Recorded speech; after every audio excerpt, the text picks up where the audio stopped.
Hi! Starting April 7th on BCA, we got a new look.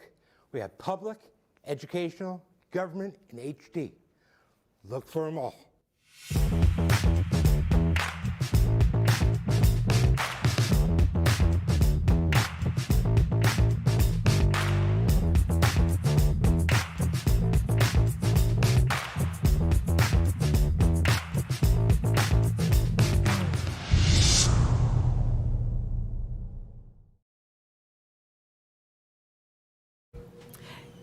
I hereby call the Brockton School Committee meeting to order, today being Tuesday, April 5th, 2022, the time being 7:05 p.m. I'd like to ask everyone to stand and salute the American flag. United States of America, to the republic for which it stands, one nation, under God, indivisible, with liberty and justice for all. Thank you. Welcome, everyone. So I just wanted to make an announcement. This evening, Mayor Sullivan is not able to be with us. He is, I believe, at a mayor's conference in D.C. So he just wanted me to make sure that, made an announcement. And let's see what we have here. So let me, first thing, let's establish a quorum. So we're going to go through the roll call. Mrs. Sullivan? Mr. Homer? Here. Mrs. Ehlers? Here. Mrs. Mendez? Here. Mr. Rodriguez? Here. Mr. Sullivan? Here. And the vice chair is present. Thank you so much. We do have a quorum. Mrs. Campbell? We're good? All right. Let's see. I believe we do not have any hearing of visitors. I just want to confirm there's no last minute.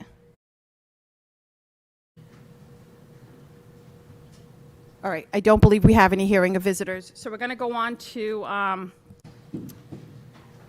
the consent agenda. Let's see what we have here.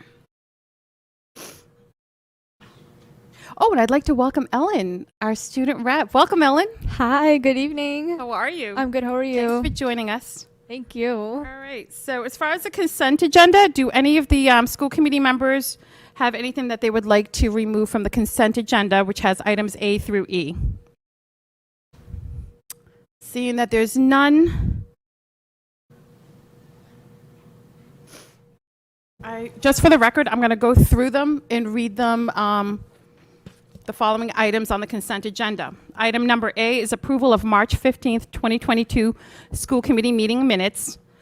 And item number B are requests for authorization to submit proposals and expenditures of funds. There's items 1 through 9. And then item number C is approval of the report of the March 1st, 2022 curriculum subcommittee meeting.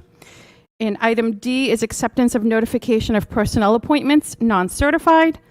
Item E is acceptance of notification of personnel actions, leave of absence, resignation, and retirements. Can I get a motion? Motion to approve consent agenda. And can I get a second? Second. So a motion's been made by Mrs. Sullivan. It's been properly seconded by Mr. Homer. All in favor, if I can see a show of hands. And that's unanimous. Thank you. We will now go on to item number 4, report of the superintendent of schools. Superintendent Thomas. Thank you, Ms. Azak. First, we want to do some recognitions, but we also want to introduce our comfort dog that worked with our SRO, Nancy Lieberg. So, Officer Lieberg, if you want to introduce, that microphone over there works, so you can grab it, and I think you might have to, if the green light's on, you're all set. So this is Officer Lieberg and Bonnie. We're going to have to get Chotwells to get us some snacks. I know. So thank you for inviting us here tonight. Just wanted to introduce K9 Bonnie to the school committee and superintendent. We wanted to say thank you for the support of the program and just the leadership that you've given us introducing a dog to the system. I know Lieutenant Jones has brought in something tonight to present to you. Did you want to use the mic for that? Throw somebody under the bus like that. You like that? Lieutenant Jones, obviously. We printed this little plaque we got for you, and it says, "Thank you for your continued support and partnership with the BPD and our therapy dog program. Your leadership is appreciated." And she's been amazing. Made more connections than I've made in 2 weeks that she's been up there in 3 months. But she's way better looking, though, so.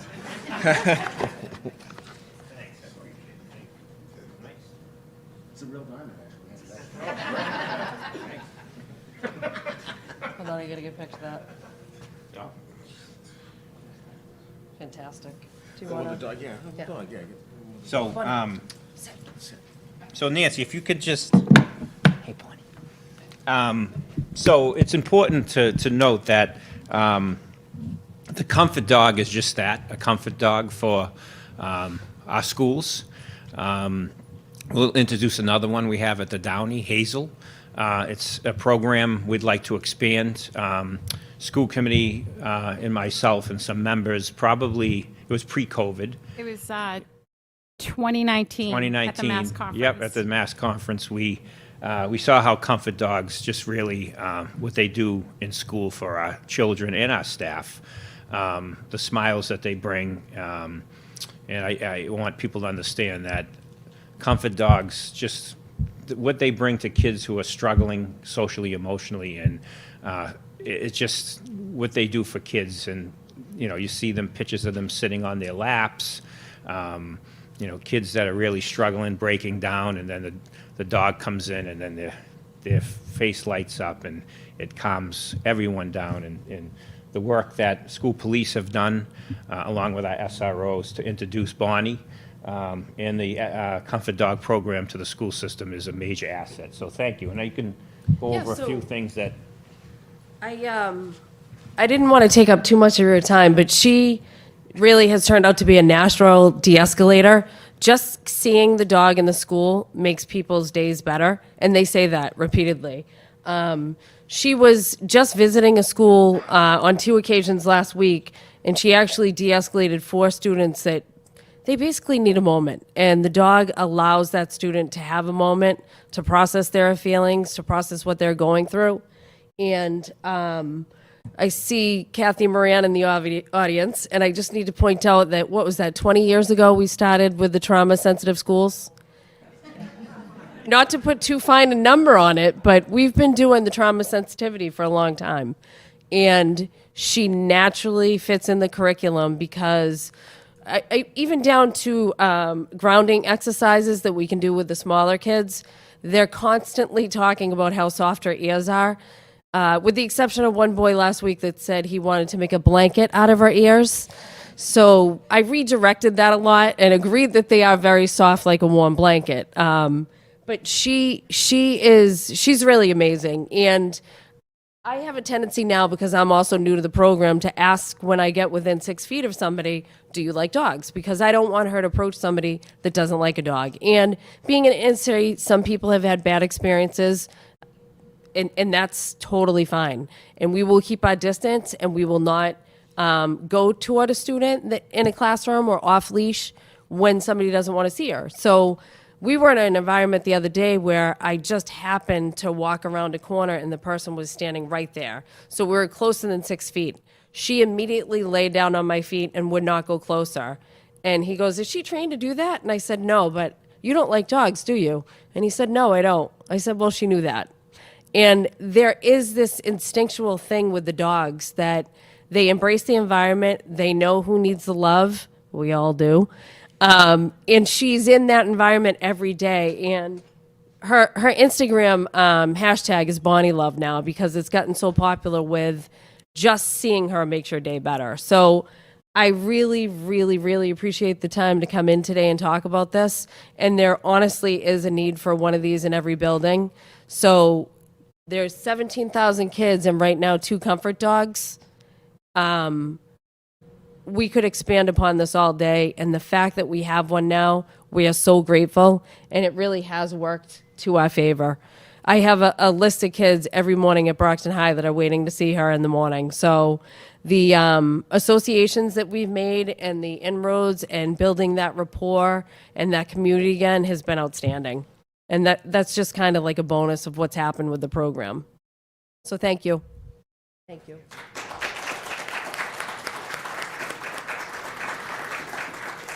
Do any of the members have any questions or comments for the officers? I have a quick comment, and then Mr. Sullivan. Officer Lieberg, thank you so much. As Superintendent had mentioned, the mass conference, that we came back and I'm like, we need this in Brockton. And of course, COVID hit.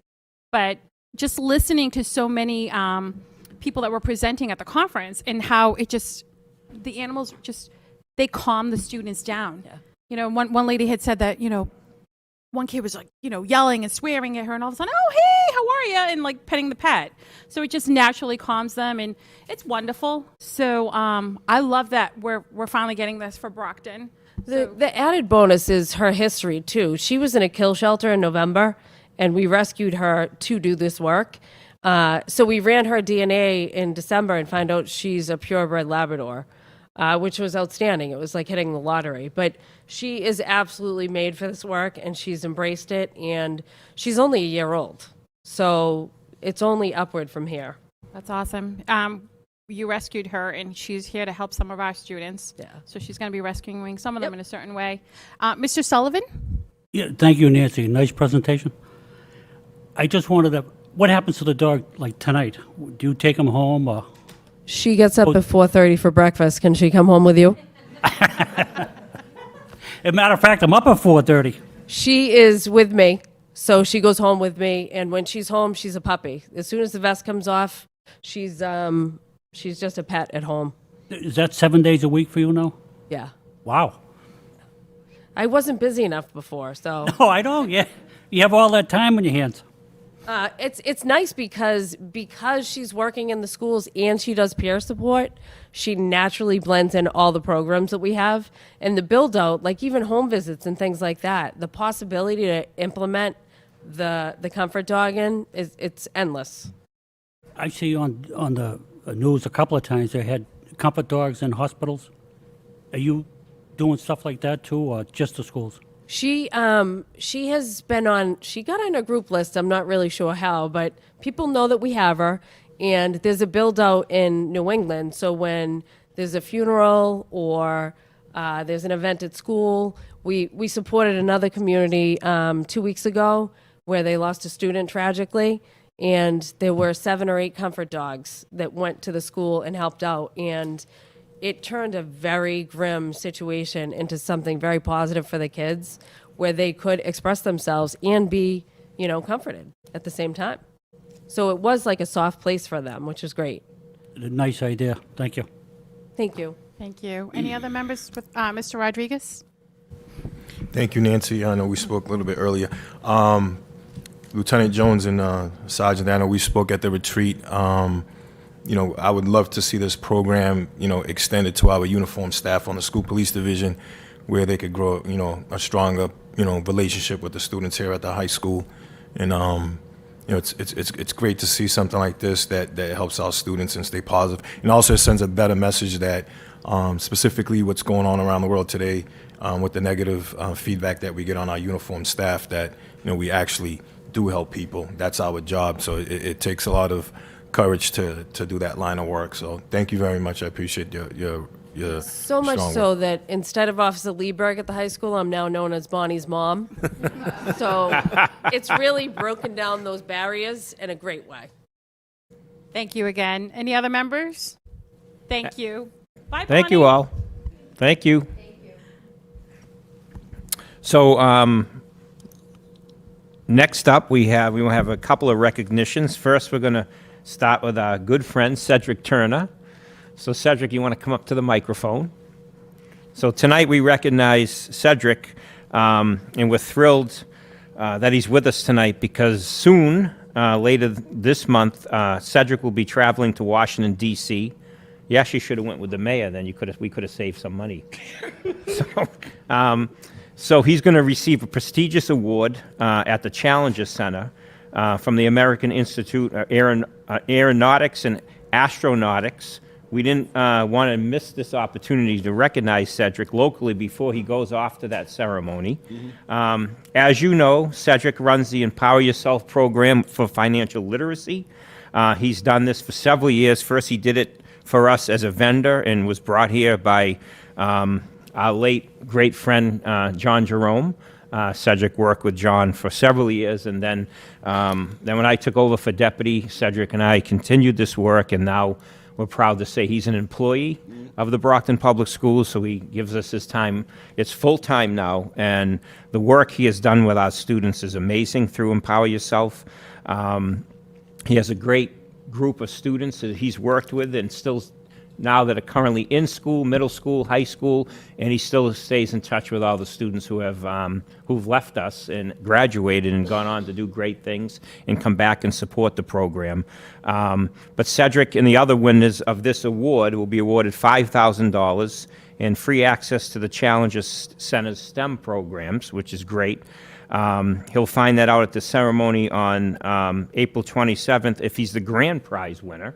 The grand prize winner will be invited to attend the launch of New Shepard rocket, which we may know belongs to Jeff Bezos' company, Blue Origin. So Cedric would actually be able to go and attend that.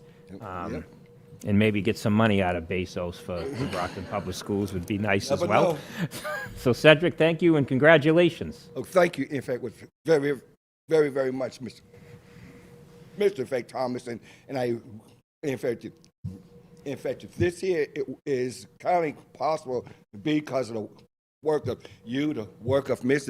In fact, what's it, Walters, and all of these here kids. So they are the ones who actually earned that their award with all their type of the great work. We had began as just a middle school program. Many was moons ago, and then it was that the kids who I had then went on to high school. So they told me, they said, look, if you do not go to the high school, all of the things that you taught those kids will be lost. And that was told to me by my good friend, Mr. Walters. And so now we have in fact what's the kids who are now in some of the top schools inside the type of country. This year we had two, in fact, seniors. One has itself a full ride right into Stanford. The other one has a full ride right into Bentley. We have a lot of college relationships. The MIT is after her like really bad, and they just cannot wait until she's a junior, and so we are going to go to, and what I really want to in fact stress is we kind of really push the envelope. So we have things done that the kids really do not want to do. So when I said we have to prepare for the type of drone competition, and we have to meet on a type of Saturday, and they're like, oh, no way. They was like, no way, Mr. Turner, I sleep in on Saturdays. I say, look, this is in fact negotiable. And so we have been meeting every single Saturday over at what's Promise High. Mr. Kelly, in fact, Silva has been what's really awesome, opening up the doors. And now these here kids will not even leave. I mean, we've had times where the parents showed up at 12 and the kids is like, Mom, I'm not ready. And so, the parents have been great. They've waited. But if any of you have the time, you really need to come over there and watch them in action. They are taking a drone that's in a million pieces every single Saturday, building up that drone, and then they take it outside to have it flown. We have two, in fact, people from the MIT who shows up every single Saturday from 9 until 12. They have office hours, and they are kind of treating these here kids just like they're right inside college. And so the workload is real. And so AIAA has made all of this very, very possible. They paid for the drones. These are, military style. In fact, what are the drones? They have given us all of the type of equipment. And now with the type of award, they are opening up all types of portals for the internships, everything we need, scholarships, and in terms of the actual, in fact, kids. So this is a great opportunity in terms of our kids. I really hope to have it expanded. Also, I also have to say before I let Mara speak, we had the economic symposium in which that was our national competition, and the team that got second in fact place inside the country is here, and we had swept the middle school. So we got one, two, three in the middle school, thanks to Mr. Zimbor over at the Ashfield, who has done. I couldn't do any of this without him. So our kids in the middle school are just really, really awesome. And so we are going to have those prizes in June. Our type of the kids who are the winners is going to ring the opening in fact bell on the exchange. So there's just a ton of opportunities right out there for them. So anyway, before I take too much time, I am going to have with Mara here, who is one of our. Mara here is only a sophomore, and the schools are drooling over her right now. Hi. I'm Mara, and as you've previously heard Cedric say, I've been introduced to a bunch of opportunities, especially when directly interacting with universities. I think my top two have to at least be MIT and Bentley. I've been directly incorporated with Lincoln Labs. As Cedric famously says, our workday, our school day at least, does not end when that bell rings. That's when our day starts. Our work starts from 2 until 12, as late as we possibly can. Every Saturday we go to Promise High, as Miss Dr. Silva has graciously given her school as our outlet. I'm pretty sure if you ask most of the students who go to the class here what they expected when they first showed up, it wouldn't have been anything we experienced. We went there thinking that we were going to fly some pre-made drones and just do a competition with at least middle school division kids and etc. But we were introduced to the coding languages of Python, C++. Not only did we learn the languages, we learned how to interpret them and make waypoints for our drones through those outlets. We were also given the platforms needed, so we learned how to individually type in platforms such as Atom. And as for our drones, nothing was pre-built. We actually had to learn how to solder. We had to learn engineering principles to make sure that the mass of our vehicle was all right to fly. And then we also had to pass the regulation tests to participate in the competition, which was all graciously taught by our two professors, Dr. Donato and Mr. Johnny Worthy, which I'm very appreciative of their presence from Lincoln Labs. But the things that we learn in class on our Saturdays and throughout the weeks is just something that I would have never expected to learn now as a high schooler. You can see how Cedric highlighted we started in middle school. I was chosen in 6th grade, and Mr. Zimbor approached me after class and said, "Hey, Mara, do you want to go to a financial literacy class? You're going to learn some new vocabulary." And here I am, roped in a couple of years later with at least 3 universities on my back, knowing the language of Python and how to manually calculate waypoints for a drone. So, yeah. So,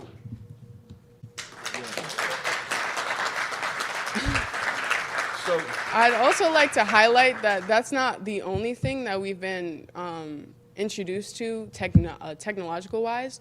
So we participated in the Economic Symposium. We're currently in the AIA drone competition. And our last competition is the Cubesat challenge hosted by AIAA. Basically, they're giving us an unbuilt satellite. We're building a satellite that is going to be used to detect the colors of plastic in the ocean as a depollution deal. So not only did we have to build our own satellite, incorporate the camera with the Raspberry Pi computer, my teammates will tell you, as their little smirks on their face, it is a lot of stuff that you have to learn. They do not teach us like high school students. They don't treat us like high school students. We're expected to be adults. We're expected to have our responsibilities taken care of on time.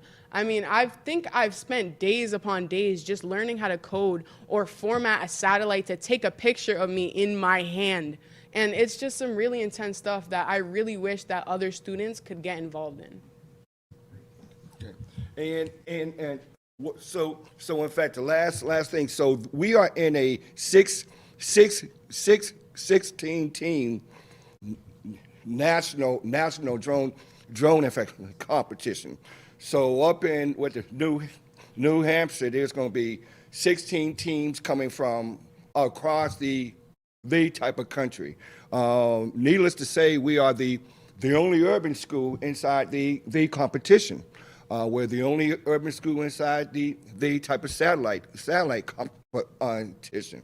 And our kids really, they have it embraced. So they are not afraid of anybody or anything, or they are not afraid to learn anything.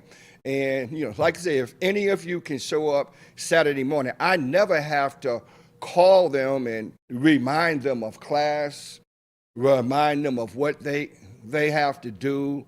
When I show up there on Saturday, they are all ready into it, and many times they have asked me, well, not many times, every time.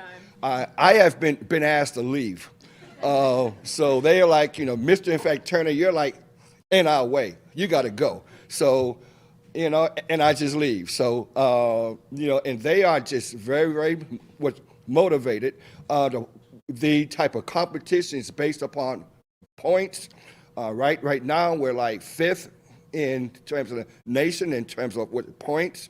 Our type of goal, as always, is to win everything. We don't settle for second, third, and AIAA has been absolutely awesome to us. They're going to provide our kids with a ton of opportunities, and you're absolutely right. I am going to go on Jeff Bezos' rocket.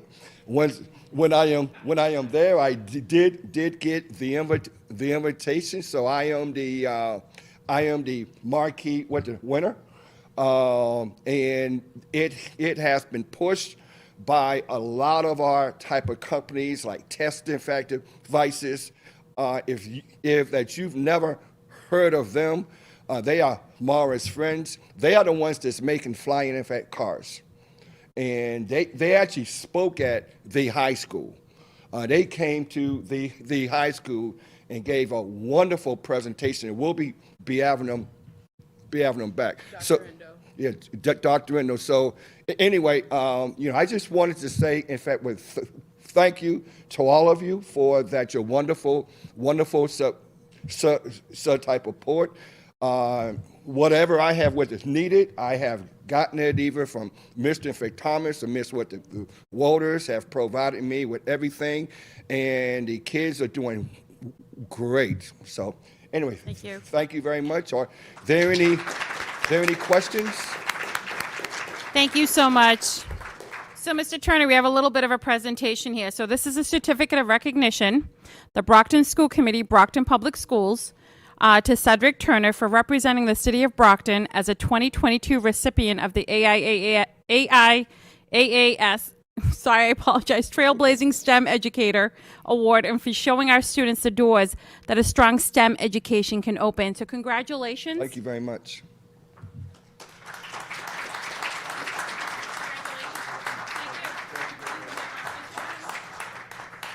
Would you like to introduce some of your students that are here? Oh, Just to yes. recognize them? Yes, I do. Let's get a quick photo with everyone. So why don't you guys come on up? Sharon, do you want to come up as well?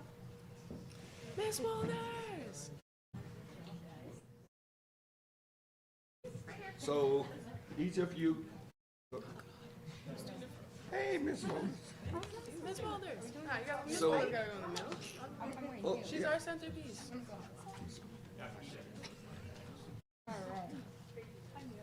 Move this for a second. There you go. There you go, Pete. I'm not missing out on this. Nope. Sorry.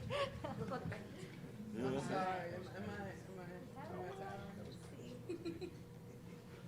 All right.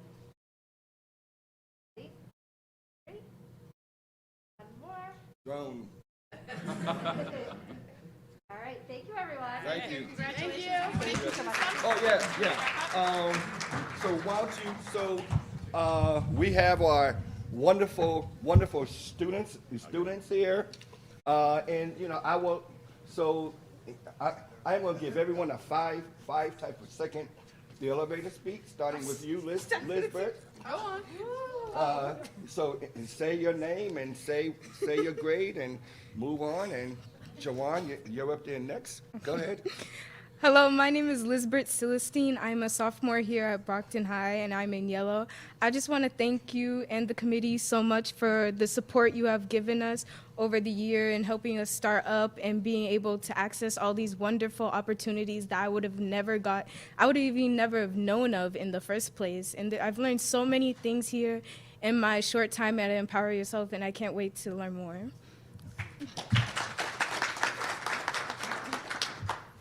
Hi, my name is Joan Lohr. I'm a senior at Brockton High. I'm in green. Go green.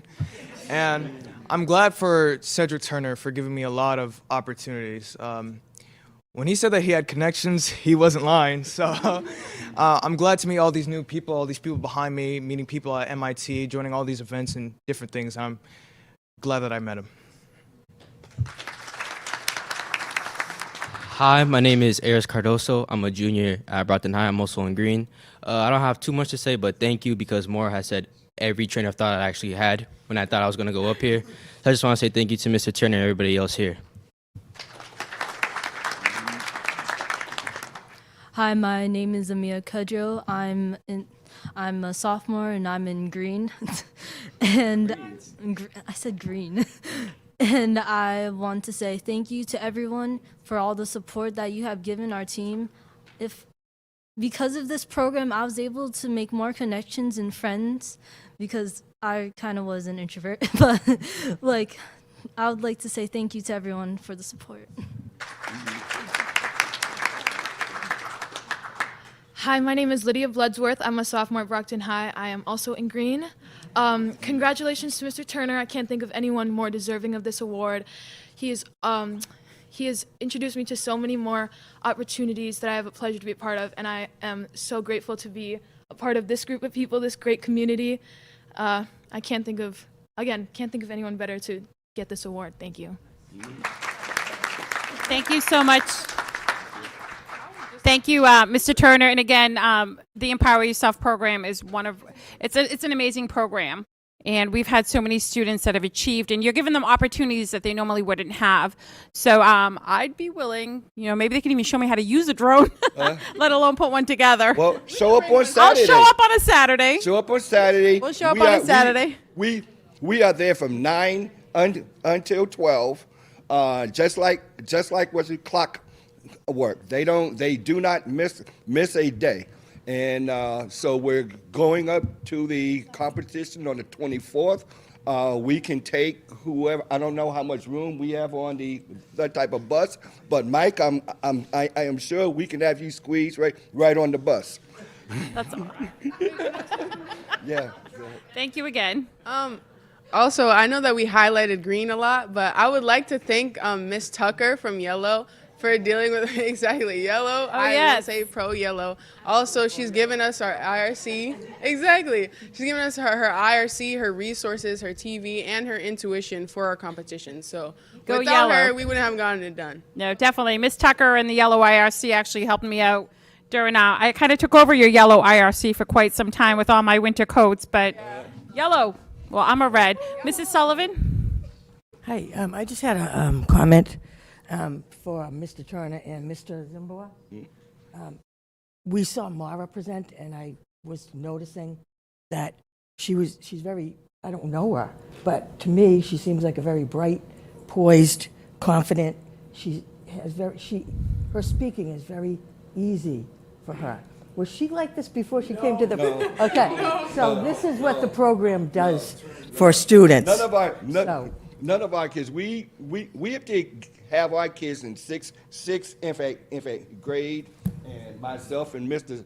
Zembor, we have our foots right on there on the infant with neck. We do not give them any type of reasons or excuses about why they cannot do anything. So no, Mara is so polished right now that companies and schools is calling me about her. They say, wow, she is only a sophomore, and they can't wait until next year. I couldn't believe she was just Yeah, so, but that is, I mean, Liz and everything. Liz, in fact, Unbelievable. Bert here would not say two whole words. She would not say two whole words. We had to take a crowbar and pry them out of her.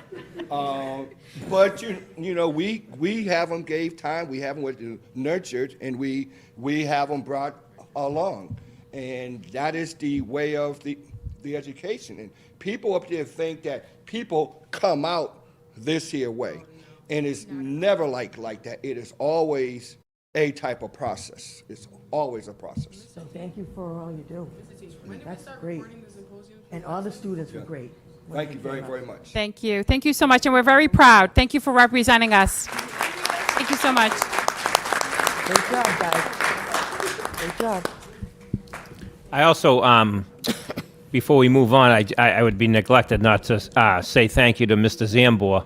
Peter Zambor is a teacher at the Ashfield who's been involved with Cedric in this program for a very long time and has spent countless hours after school on Saturdays with the Empower Yourself program. So, Peter, thank you for all you do for Empower Yourself. Yeah. Yeah.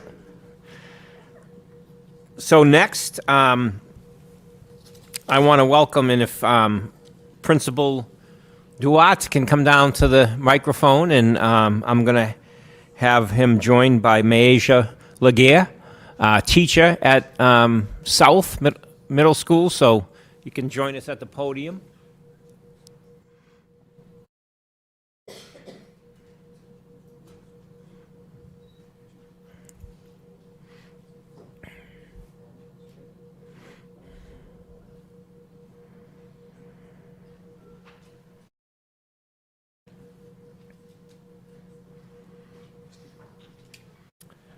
So I want to welcome Principal Duat and Maisha, who are with us, and we're honoring Mrs. Laguerre tonight for what she did at South. First, I want to welcome her tonight. I also want to say that she is special because she joined us as a career changer. She spent 18 years in the pharmaceutical and medical device industry before she switched careers, and then holds a master's degree in middle school general science and a master of science in teacher leadership. She has done so much at South, working with our students and her students. She has done so much in bringing hands-on science learning to South Middle School and to her students. She believes strongly in community service and lifting up others when they need support. She values those into her students, into her children, her own children. So we welcome her here tonight, and I want to tell you what she did. She saved the life of a South Middle School student. This student began choking on a water bottle cap. As we all know, kids like to chew on things, and I actually do that sometimes. She jumped right into action, performing the Heimlich maneuver, which dislodged the cap from the student's throat. Her calm demeanor and ability to instruct others during the stressful event was amazing, and it's pretty much saved the student's life. So we want to thank you for all you do as an educator every day, but what you did to save this child's life is truly amazing. So thank you, and please say a few words for us. Thank you for having me here. It's Maisha, Did I say wrong? My apologies. But no, it's okay. I don't know, like, I just want to say that Mr. Turner, who just left with the students, it's so important that we educate our children today in the areas of science and technology and giving them that opportunity. I know that they left, but I try to instill that and share the stories of what it's like to have worked in the industry and provide opportunities for the students to learn and maybe not have not known what it might be to be a scientist, to be a doctor, nurse, whatever that might be, but to give them the opportunity to see well beyond like what they see on TV and make the connections in real life, and especially in their home. I have to say that I learned how to do the Heimlich and CPR probably over 10, 12 years ago, but working with small children, and I never thought I would have to use it, but all I saw was a life in front of me that he couldn't breathe. So I encourage anybody who works with children or you have loved ones at home, please take first aid, because you never know when you're going to be put in that position. I have to say that the students that were in my classroom that day were resilient. They didn't panic. They didn't scream, shout, or whatever. Everybody kind of stayed, calm. And even after everything happened, after the adrenaline rush, and I kind of like passed out for the evening, but the next day, like, we talked about it, and they were all level-headed. They all, said, they understand like what happened and the impact. And I just think that our students have gone through so much over the past 2-3 years with COVID and everything else that's going on in our world. They're little adults, and we don't give them the credit that they deserve for what they handle each and every day. So as a parent and as an educator, I just lift them up. And I know that they're strong. They're still children, but they bring a lot to the table, and just want people to realize that. So thank you for this honor.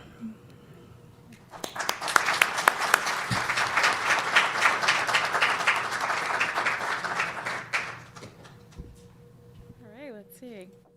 So this is a certificate of recognition from the Brockton School Committee to Maisha Laguerre, I apologize, for your courageous actions and quick thinking coming to the aid of a student and successfully performing the Heimlich maneuver. Congratulations.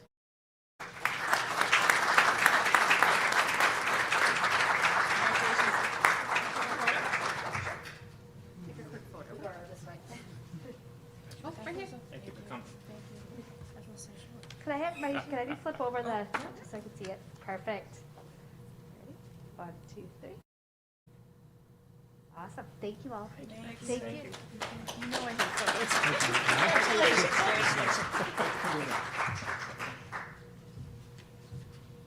Thank you.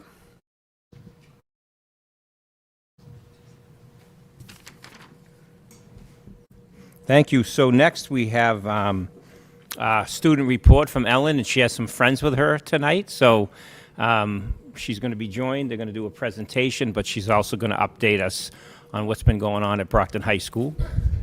So good evening, everyone. Once again, like Mr. Superintendent said, we're doing something different today. After my report, I have a few friends here who I'm going to give some time after my report to share their experience and perspectives of BHS.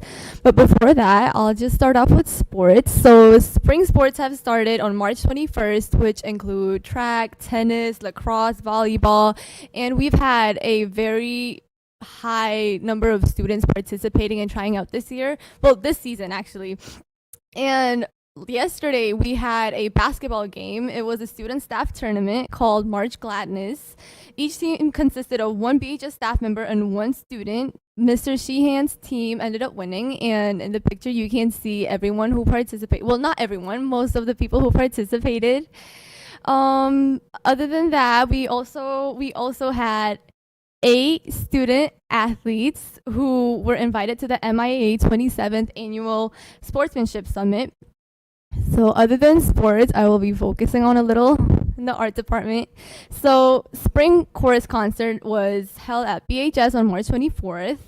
The band concert will be held tomorrow at 7 p.m. in the auditorium.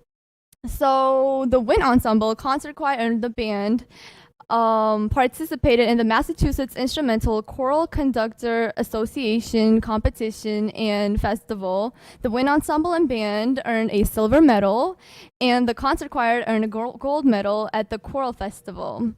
Now, the drama club on March 19th competed in the METG festival with their show The Big 11, and they moved on to semifinals. And Maisel Samba, Steven Diaz earned Outstanding Student Awards.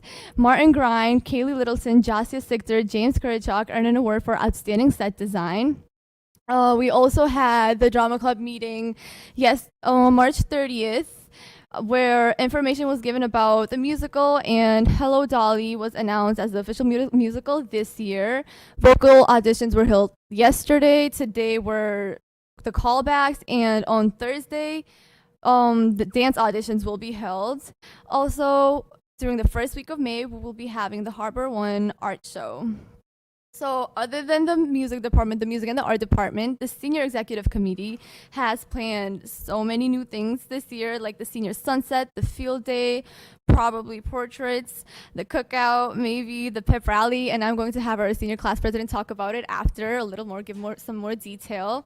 But other than that, the freshman executive committee had planned a fundraising where students could buy a $1 raffle ticket, and the two winners could be principal and assistant principal of the day, and the winners were announced today. So Shane Merchant was principal of the day, and Aaliyah Matthews was assistant principal. So they did things like morning announcements, and they actually were able to assign no homework for their classes, which I thought was pretty cool. But other than that, on March 4th, we had a very successful open mic night, and which the Jam Club had run. And with the help of the Jam Club, the Classical Modern Language Honor Society will be planning, or will be having another open mic night, but only culture and like language related, on May 2nd. And the induction ceremony for the society, for the Honor Society, will be held on May 23rd.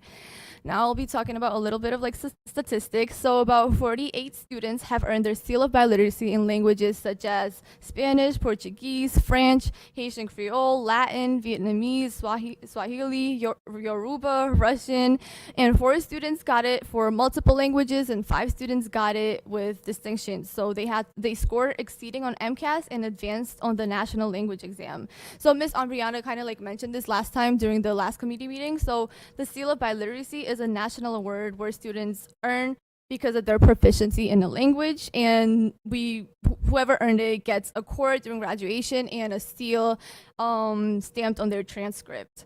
Other than that, a group of students, 12 students, are working on a project for the freshmen and the sophomores with the help of the superintendent and Mrs. Burns.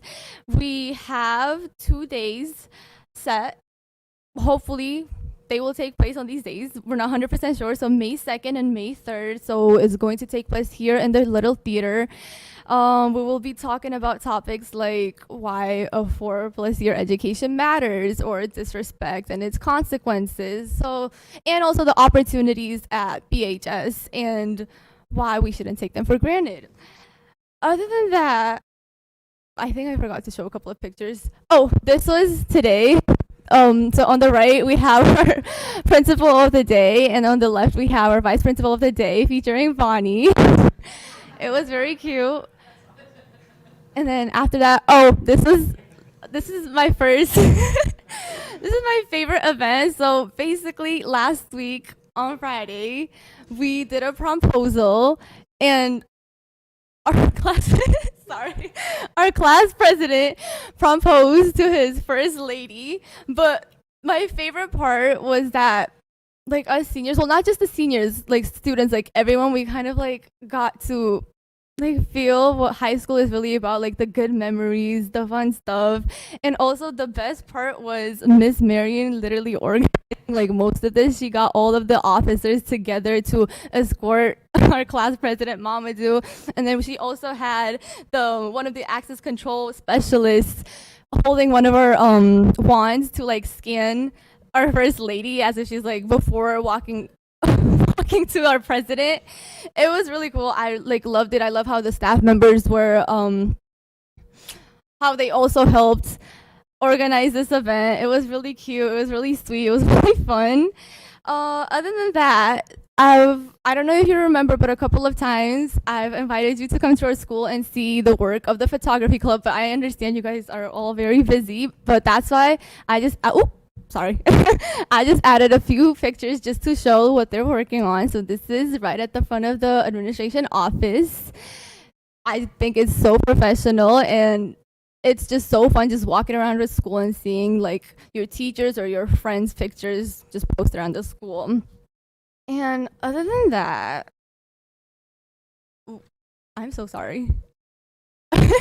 So we've had many students getting their college acceptance letters, and we've had students getting accepted to Stanford, Harvard, Clark University, UPenn, Dartmouth, Tufts, Northeastern, BU, BC, Brown, NYU, Michigan University, Villanova, University of Chicago, Elon University, Colorado College, Ohio State, Purdue, Pepperdine, UConn, UMass Amherst, and we had 2 Posse scholarship winners, which is a 4-year full tuition cost at Rutgers University and Centre College, and our student who got accepted to Stanford also was awarded the Ron Brown Scholarship, which is an Amazon Future Engineer Scholarship worth $40,000,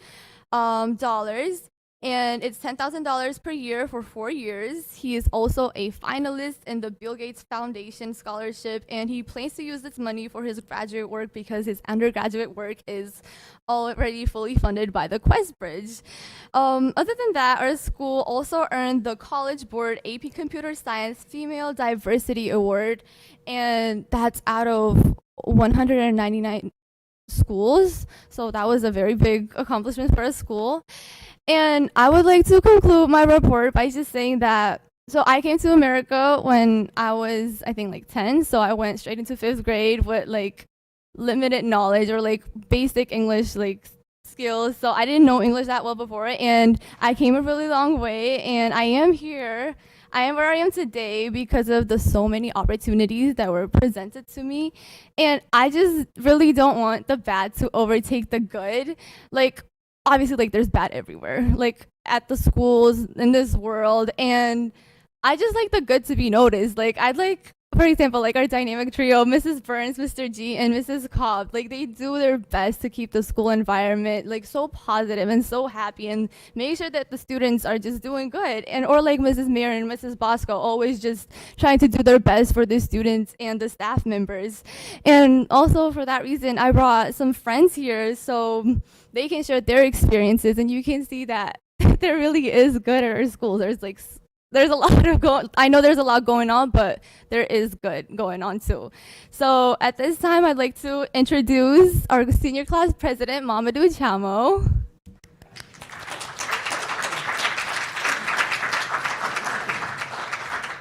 Sorry, that was so much. I'm sorry. Hi, I'm Mamadou. I'm the senior class president, and I'm in yellow. I'm part of the track team. I'm actually taking my silver test. I still have to finish that sometime this week. I'm part of the National Honor Society as well, and I've been very involved in the school. But before I start with anything, I would like to say, as Ellen said, opportunities in the school. I think I will start by thanking Mr. Cedric and Dr. Silva for everything they've contributed to my life and everything of my accomplishments in the school or coming to Brockton High. I came here like Ellen, when I was 12. I started in 7th grade at East Middle School, and Dr. Silva has really been a huge impact on me. She kind of referred to me a lot of programs when I was in middle school, like at the Bridgewater State Bridge Partnership Program, which is like where I started learning about aviation. Without her help and Mr. Turner's help today, I wouldn't have my pilot's license, and I would really start to helping them, like the opportunity I've had in the Brockton High. With that, I would like to start the positive news at Brockton High, like the track team. We went to New York 2 weeks ago, 3 weeks ago, and we placed 3rd at nationals for the 4x2, and the 4x8 placed I think 8th. But we got medals and we came back, and that was really a really positive thing at Brockton High, a positive thing for the track team. And in the past couple of years, we were the first team to earn a medal in like the past 5 to 10 years, I believe. And I think that just overshadowed by whatever was happening at Brockton High. And it like kind of just shows you how like people just want to focus on the bad stuff at Brockton High or anywhere in the world, where like we've had a lot of positive news, a lot of good impacts with kids and seniors.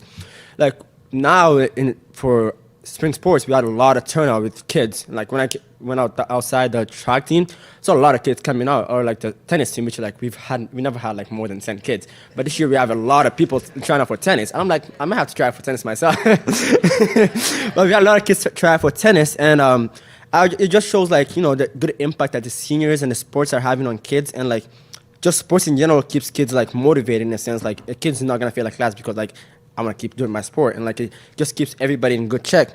And like sports in general, like it really started from the spring and the winter. Like I was talking to Principal Burns about this. I'm like, we haven't had a lot of turnout, but then when it came to the spring, I'm like, we had a lot of turnout. So like the basketball team itself is like really, the basketball track team bringing back good news into school is really good. And I would like to focus on the positive aspects of like teachers and like the staff and like our police officers who had a good impact on me and the students as well. Sometimes I don't feel like officers or like they work there, they feel as your friends. Because like last week it was like my proposal, as Ellen said, it was very last minute. I went on Thursday morning, I was talking to Ms. Marion. I'm like, no, I think I'm gonna do a proposal to Maria. And she was like, you know what, I think it's a good idea. And like I went home and like I bought my little, I was kind of doing arts and crafts stuff. And I planned it, I came in the morning, I'm like, yeah, so I kind of made the paper last night, and like I'm ready to do it soon. And last minute she got all the cops together, and like we kind of like did a whole proposal like last minute. I'm like, it's just a good positive environment where the cops, like the teachers and all the staff at Brockton High, like sometimes I go there more for teachers more than actually learning, but I appreciate the teachers. They give me a good positive environment and keep me motivated to come to school. They're like, what? They want to hear what you're doing. They want to keep you motivated, and that's like really what I look up to most of the time when I come to Brockton High. And like some of the seniors are doing a lot of things. Like as Ellen said, like we're doing a project for freshmen and sophomores, like for senior voices, and like that's really, we're hoping that to inspire like more kids to start doing activities and like be more participating in school. And like that's really like our main focus for like the ending of the year. Like, you know, some of these kids are moving up so they can be like more exemplary to the 8th graders coming in. So like, you know, we started a year in a chaotic way, but if you have a lot of seniors, a lot of juniors acting like more mature, I think it will have a lot of effect on the little kids, and that's what we want to achieve to the sophomores and the freshmen, so that they can like earn some level of maturity and see that, like, you know, the seniors have been through a lot. So we want to look forward to it. And as class president, we have a lot of things planned for the seniors, because, like, you know, it's been 4 years, it's been long 4 years. I think we deserve some break. So we have we have the senior sunset, as Ellen said, which is like we're just seniors gathered together, and like we're gonna go to the football field and we're gonna watch the sunset. And we have the senior field day also, where we're gonna have a cookout, and we're thinking of having a photo booth, because, like, you know, I'm trying to take pictures. And after the photo booth, like, we're having some music video playing, like, because like we watched this music video from class of 2015, I believe. And it was a music video, and like it's just like really something fun for seniors to experience. And we want to have that kind of experience as well. Like we're not gonna let like everything that's kind of happening in our school just affect us in a sense. We're kind of planning on having that music video, getting the seniors together as like one class, and that's kind of like when I started this year, that was my goal, to like, you know, unite our class and be like, you know, feel more united in our class. And we have Spirit Week after April vacation, I believe, and we have some Marvel versus DC, and I'm a DC fan, by the way. And we have Disney versus Nickelodeon Day, and Culture Day, and we have a lot of things coming up. But it's just like to spread a positive environment on the school, and like just it's sometimes some kids do behave badly, and like that's kind of out of our control. And but like we've had a lot of freshmen coming up to us and telling us like, yeah, I want to do that, I want to participate, I like what you were doing, and like in a sense it kind of makes us feel good, and like it makes a Brockton High School student want to come back here in the future and like kind of want to contribute to your school. Like if you know your school's doing good, you want to come back and contribute to it. And hopefully by the end of the year, by the end of like April and May, we'll have a Powder Puff game. And one of the most things that we're looking up to is senior prom, where like all the seniors are we've had to kind of like get our class together to have the kids go to prom, because like that's with the help of Principal Burns and Superintendent Thomas, we're having a problem with like little to no payment. Like it's just $35 the ticket, and like we appreciate the help with the superintendent and the principal. Like our yearbook was very cheap as well. Everything was made easy for us, and like with what we've been through, and we really appreciate all the help we've had with the superintendent and everybody here. And I would like to conclude with let's just look on the good side of Brockton High, on the good achievements of the students that are doing a lot of things. Because like if we focus on the bad stuff, like it's just gonna overshadow what we're doing. It's gonna feel invalidated in a sense. And a lot of kids, and we were saying like there's always gonna be bad kids, but when you focus on the good things more, it kind of has an influence on little kids who are like, yeah, I want to be like them. Like nobody wants to be out of school. It's just gonna have a kind of like influence more a lot of kids. So like there's always gonna be bad ones, but what we can do is to just try to get as much kids to be active in the school and like make our school better. And that's our goal as senior voices and as our senior class, to make our class better. Thank you. I would like to introduce next Maisel Samba, who's a part of the arts department. He would like to say some words.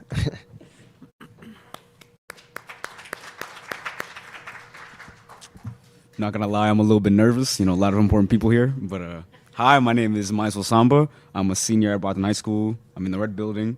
I'm a part of the marching band, concert band, wind ensemble, jazz band, concert choir, harmonics, drama club. You name it, I do it.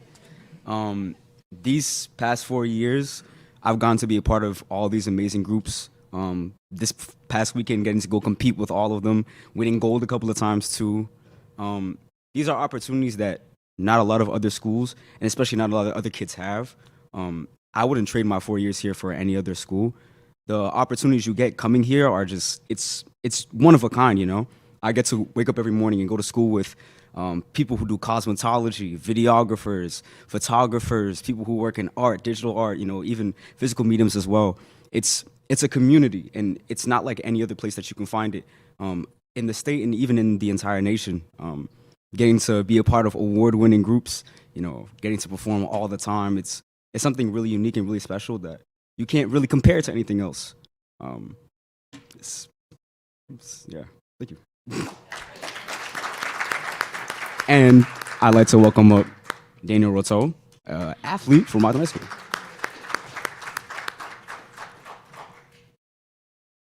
Hello. My name is Daniel Roto, and I'm currently a senior at Brockton High School in the Red Building. And for me, in terms of Brockton High School's positivity, when reflecting back on the 4 years, I mostly think about impactfully the diversity that I've witnessed within the 4 years, whether I'm able to assimilate with a real world situation now or try to find myself in a way that reflects the real world and what we'll see in college or in other situations. Like Maisel had mentioned, also Mamadou could say too, I'm part of the cross-country team, swim team, and track team, which I take a lot of joy in doing every day. It takes up a lot of my time, but I also do the arts program, part of marching band and concert band, which I find a lot of fun. I like to stay busy myself, even though the fall was extremely stressful, going from a track practice or cross-country practice, then a 3-hour marching band rehearsal, and then going home to do homework, and then finally sleeping if we have time. And so I like to think about how BHS has also made a lot of us, in terms of academics, more competitive in a way that's a respectful competitive, in my opinion. We kind of see how we try to push one another, and I feel like I've been pushed very much to try and be my best. I mean, I applied to 19 colleges in the fall because why not? But, I like to give myself the best opportunity. I feel like that's a lot of kids at this school too, like how Mamadou was mentioning with Principal Burns and Superintendent Thomas, our Senior Voices program, where we're really trying to not quote unquote change anybody, because change is more significant than just a presentation, but we're trying to give them the ability and power to, I guess you could say, empower themselves to make the best choices for them, because the 4-year education of a high school, or specifically Brockton High School, is very important and very impactful, and it is one that you can't get other places. You can't really find someone that's a part of 7 programs but still has time to volunteer and then has some time to babysit someone for after school or whatever. We have that flexibility here, and that's essentially what BHS has given me, and I know it's given to a lot of other people as well. Thank you. Thank you.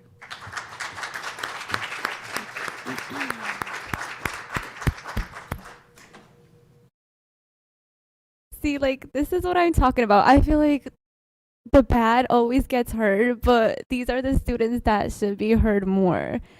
So thank you very much, you guys. Thank you all. So I also want to thank these students, and I've met with them several times, and what they've done to, just help bring positive energy to the school. I want to thank Principal Burns and Associate Principal Kopp and our Assistant Principal, Mr. Gillito, the House Administration. The struggles have been real. We all know they're well documented. Students were not ready to come back to school, especially our underclassmen. We had a gun, we had a stabbing, there are fights. Unfortunately, there'll be continued to have fights. I mean, that's what happens in school. I went to Brockton High School and graduated in '87, and there were fights back then. I worked there for 10 years, and there were fights then, and I was rolling around the floor, breaking them up with Ms. Wolder and Dr. Zakowitz, and all of us have done that, and we're going to continue to do that. But our staff has persevered, our floor teachers, the support staff, our teachers. It's been very difficult on all of them, but they've stayed positive. There is negative. There's always going to be negative things in a school. There's 4,000 students. It's not only well documented at Brockton High, but it's throughout the Commonwealth as well, as you can see on the news. It's been a struggle. Like last week was a tough week. We had 8 fights that involved about 24 kids. They didn't all 24 kids weren't physically involved in the fights, but they were involved in leading up to the fights. We know more about them now because obviously they're well documented because everybody pulls out their phones to videotape them. We didn't have that back when I was in school, but there was, same kind of fights. We can dwell on those things, but again, they're going to happen. We're going to do our best to continue to make sure they don't happen. It's not all right to fight in school. It never will be. It's unsafe. Those students are held accountable, and they pay a severe price for participating in that kind of dangerous behavior because it puts their fellow students at risk. It puts staff at risk. Staff has been hurt breaking up fights, and again, it's never acceptable. It's unacceptable. But again, it's been a struggle, but I have to commend the students, the staff for all they've done. There's been some difficult times, and nobody's disputing that. I'm not sitting here and ever going to paint a rosy picture that everything is wonderful, because there are fights. There'll continue to be fights. Things are going to happen.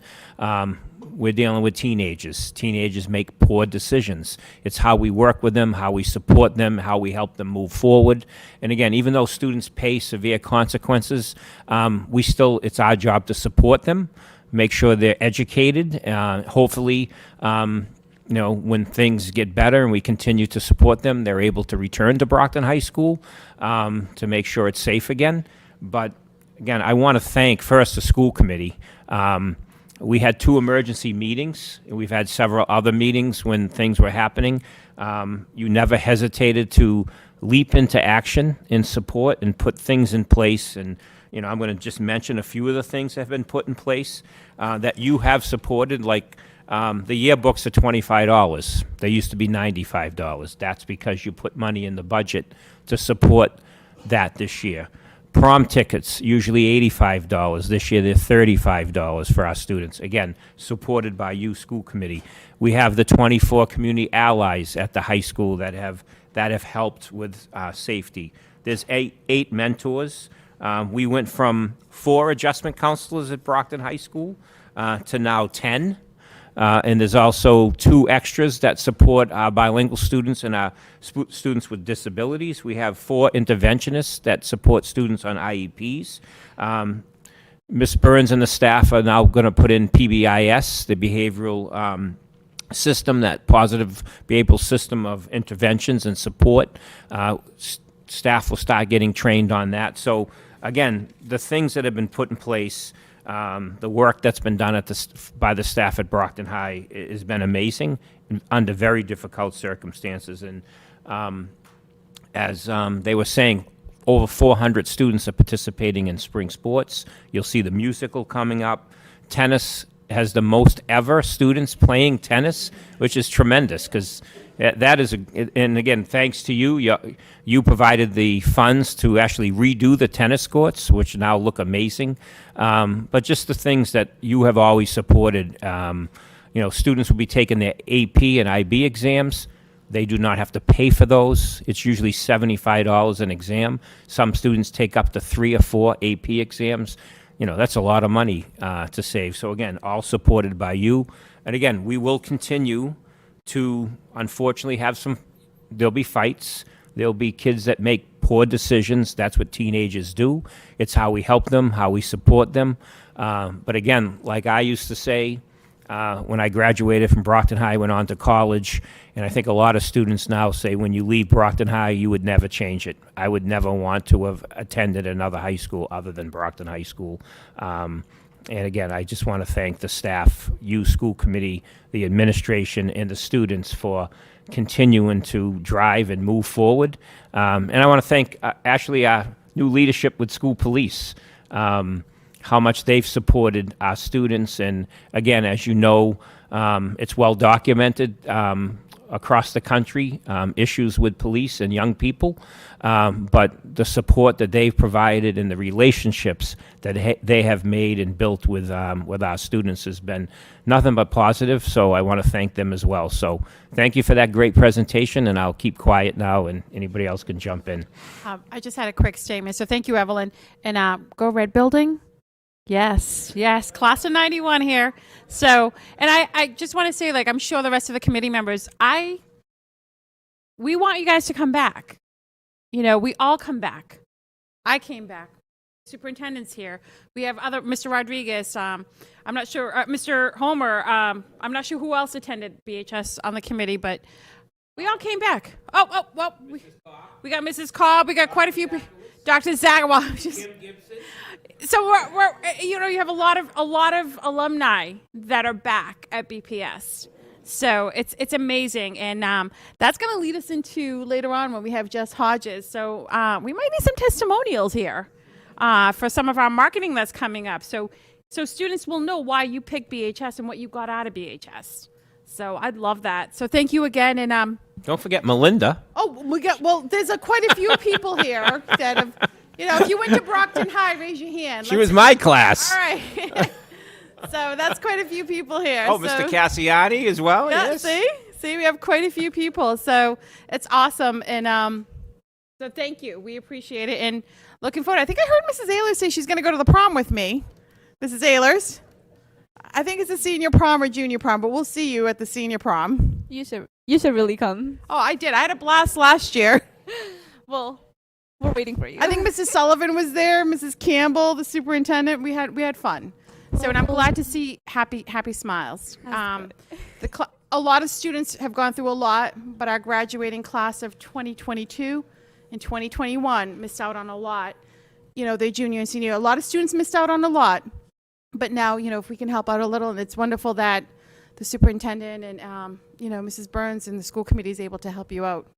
So And looking we forward really to it. appreciate that. Thank you. We do. So last year they had the Instagram page for the high school, and I loved it when they had everyone. I think it was Spirit Day. It was up at Marciano, and they had on their sweatshirts, the colleges they were going to.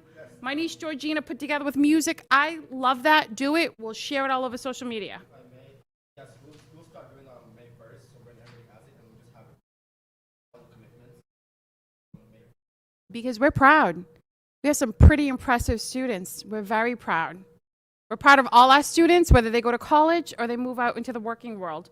But we want to spotlight everyone. So definitely, you give us the info and we'll spotlight it. We have Mrs. Hodges back there. So thank you. Enjoy the remainder of your senior year. Thank you.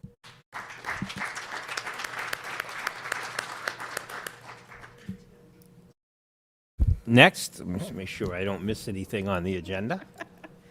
Oh, so this is a quick one. We're given a budget update. There's really not much yet to report out. We're waiting for the House to come out with their updated budget. So then the mayor and Mr. Clarkson will put together the numbers for us once the House updates their numbers, hopefully pretty much by the middle of this month. So pretty much by after April vacation, we'll start to be able to put together a solid budget and move forward. Next, I want to introduce another Brockton High graduate, Dr. Sean Boone. So Sean is doing work as our interim early college director. And as you know, early college is now the thing in Massachusetts. Unfortunately, Massachusetts lags behind most states in the country for early college. They're starting now to put money towards it, and our goal here in Brockton is for all our high school students, 9 to 12, at the Edison Academy, at Brockton High School, at the Key Center, at the Huntington, and eventually at the Promise, to be able to graduate from high school with up to 60 credits or an associate degree towards college. So Dr. Boone is leading this work with us, and he's going to give us an update on everything he's been working on and the partnerships we're building. I have 2 meetings. We have 2 meetings this week around early college with Massasoit. We will be meeting with Bridgewater State. We've been talking to Assumption College and also UMass Dartmouth, and there's so many others that will be joining as well. So thank you, Dr. Boone. Thank you, Superintendent Thomas, and greetings and good evening to the school board members, distinguished school board members, and Vice Chair Azak, and to our superintendent, and a big good evening to the Brockton community, those here and those watching virtually. I am excited to be here. I am, as the superintendent shared, I am Dr. Sean Boone. I'm the Brockton Public School Interim Early College Development Manager. I'm an alum of Brockton and moved away for about 20 years and clicked my heels and said there's no place like home. And so I'm excited to be doing this work in part because of the things that Brockton did for me, giving back to me as a student, and this early college opportunity, having spent time in Los Angeles building schools, having worked as a classroom teacher, having been named a Teacher of the Year in the second largest school district in the country, Los Angeles, one of 20 out of 45,000 teachers and healthcare professionals. And I always talked about what I learned in Brockton. And college was not something necessarily on my radar. I was a community organizer with Our Positive Posse in the mid-90s, a 1,000 Points of Light award winner under President Clinton, and I thought I would be going into the armed services and serving our great country until I was introduced to my turn at the high school and introduced to Miss Walder, who was my African-American history teacher my senior year, her first year teaching. And so those wonderful, hearing the students talk about the goodness of Brockton High School is the goodness of Brockton, the city of champions. And as Evelyn was talking about, the opportunities. And so this is about an opportunity. And so we have strategically called this initiative Champions College Connect, or C3. And I'm here to really put on the record for our community the early college and dual enrollment initiative across the district. Today, in a phone call that I had with one of our potential institutions of higher education, specifically Fisher College, that is wanting to partner with Brockton, and then students who potentially go to Fisher receiving a $22,000 a year grant, essentially each year they're there. We agreed that the early college initiatives across the Commonwealth are reinvigorating the education field and the teaching and learning opportunities for students as vehicles for opportunity in career and college preparedness, savings for students and for families, and shortening the time in college degree completion. So in what David Perkins really calls, and David Perkins is a Harvard educational theorist, calls wide scope of teaching and learning, and teaching students to use their minds well is really the goal. What we know is that early college research has shown to provide students with the preparedness for the skills needed in and beyond high school, in both their immediate job availability for graduating from high school, in the skills needed, and access to and completion of further education, higher education attainment. So the research also describes the challenges, the intellectual readiness, and the emotional capacity of the rigors of college-level course completion. And so in working with our higher education partners, we are talking about how to support students to achieve, to be successful in this sort of cross opportunity. So for the past 3 months, under the leadership and the vision and guidance and supervision of Superintendent Thomas, we have created 6 strategic initiatives, an operational and action plan, and an execution plan for the implementation and enrollment and execution of early college and dual enrollment. Simultaneously, we've been creating those critical partnership with institutes of higher education and businesses in the city and across the Commonwealth. So on this slide, you will see those 6 strategic initiatives, and I'm going to review very briefly just to sort of give you a snapshot of progression in this timeline and where we are along the way.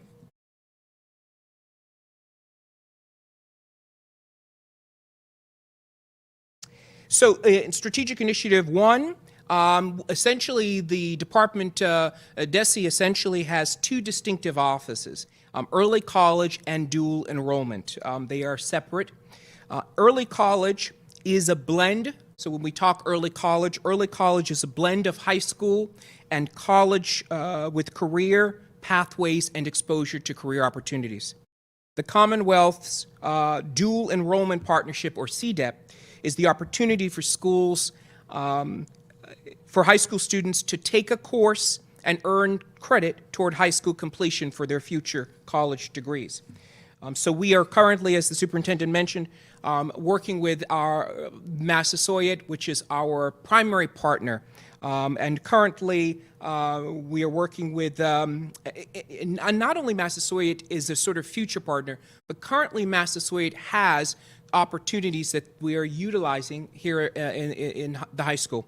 So we have with Sean Desmond, who oversees the Massasoit Medical Assistant, which is a micro-credential at the high school, and it's part of the innovation pathway, and that would be considered early college. David Ray, who is the guidance counselor, has been coordinating 2 dual enrollment programs at the high school. One is a Harbor One grant, and then the other is a CDEP, or as I shared, the Commonwealth Dual Enrollment Partnership, and those are funded through that to support Massasoit. So students are taking classes. In the coming year, and I'll talk about this in a little more depth in a moment, we will expand those offerings with Massasoit as we work to additional micro-credentials or certificates, and as we work to associate degree opportunities as well for students.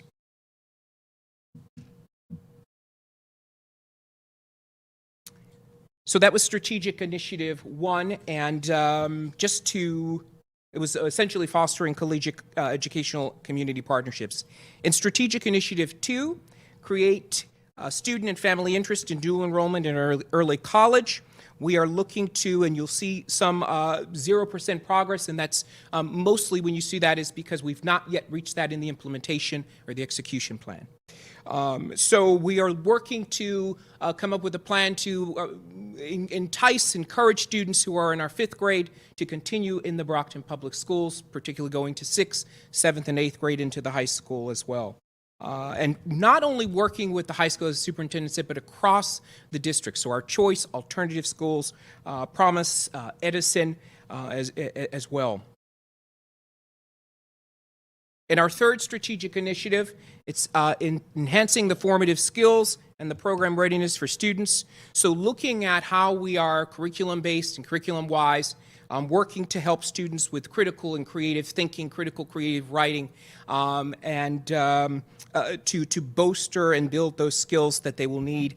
As was shared, one of the deterrents, and we've noticed from literature, from research, is the intellectual and emotional. And so helping students early within those formative years build those skills. And so that's a critical component for the initiative. Strategic Initiative 4 is assessing vocational interests during 8th grade for students So wanting to look at what students are learning, where they want to be in their careers, in their lives, and looking at that early so that as students are going into the high school and looking at the potential pathways, it becomes a little more easier for them to do that. And I'll talk a little bit about that. One of the strong interest inventory assessment by the Myers-Briggs company is one of the better tools to be used for that, just as a sort of an aside. Strategic Initiative 5, excuse me, let's go back one. Strategic Initiative 5 is develop effective student support systems. And so one of the things that this includes is that we're looking at, we have a district full of amazing support personnel, teachers who are tutoring students.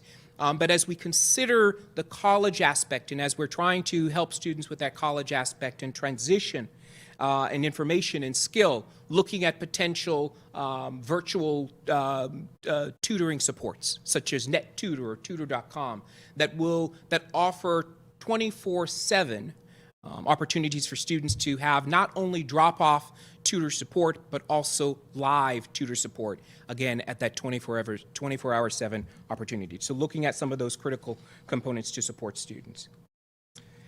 Create post-careers for Strategic Initiative 6. Create post-graduation career and educational opportunities.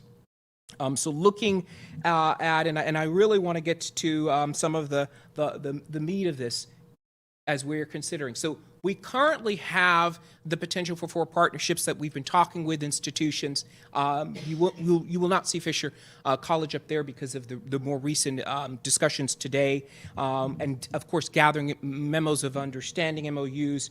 But when we look at Massasoit, what we have asked our Massasoit partners is, as we are building early college, that we consider, and as we expand those courses in the fall for students, we're probably looking at about 88 students in total, and that will be students who are on tracks for Associates of Arts, Associates of Science, and Associates in Elementary Education, as well as their certificates. So medical assistant will continue, and Mr. Desmond will continue to monitor and integrate and implement that one, and then also looking at computer network security certificate as well. Those, again, are micro-credentials where students can take and earn those certificates and then move going on to college and earning a CNA or going further and beyond and using those credits. UMass Dartmouth has become a now significant player in our partnerships, and they are offering current 3 tracks. And actually we've been meeting weekly, UMass Dartmouth and so today in our discussions we are looking at potentially broadening those 3 pathways or tracks to include education. And so these would be major focused, so we have a chance to, if we find that students are particularly maybe not interested in one of these pathways or tracks, we can switch that track out. Students have the option of switching tracks as well, so really a great opportunity there. We're going to be doing an expedited pilot with UMass Dartmouth as a RFP to earn early college designation with them, and so that essentially process will start sometime next week, be submitted in May. Bridgewater State University. There is a larger consortium that Brockton is part of a bunch of districts across the Commonwealth and the South Shore, and some of these opportunities we are working through the consortium to ensure broader numbers and support.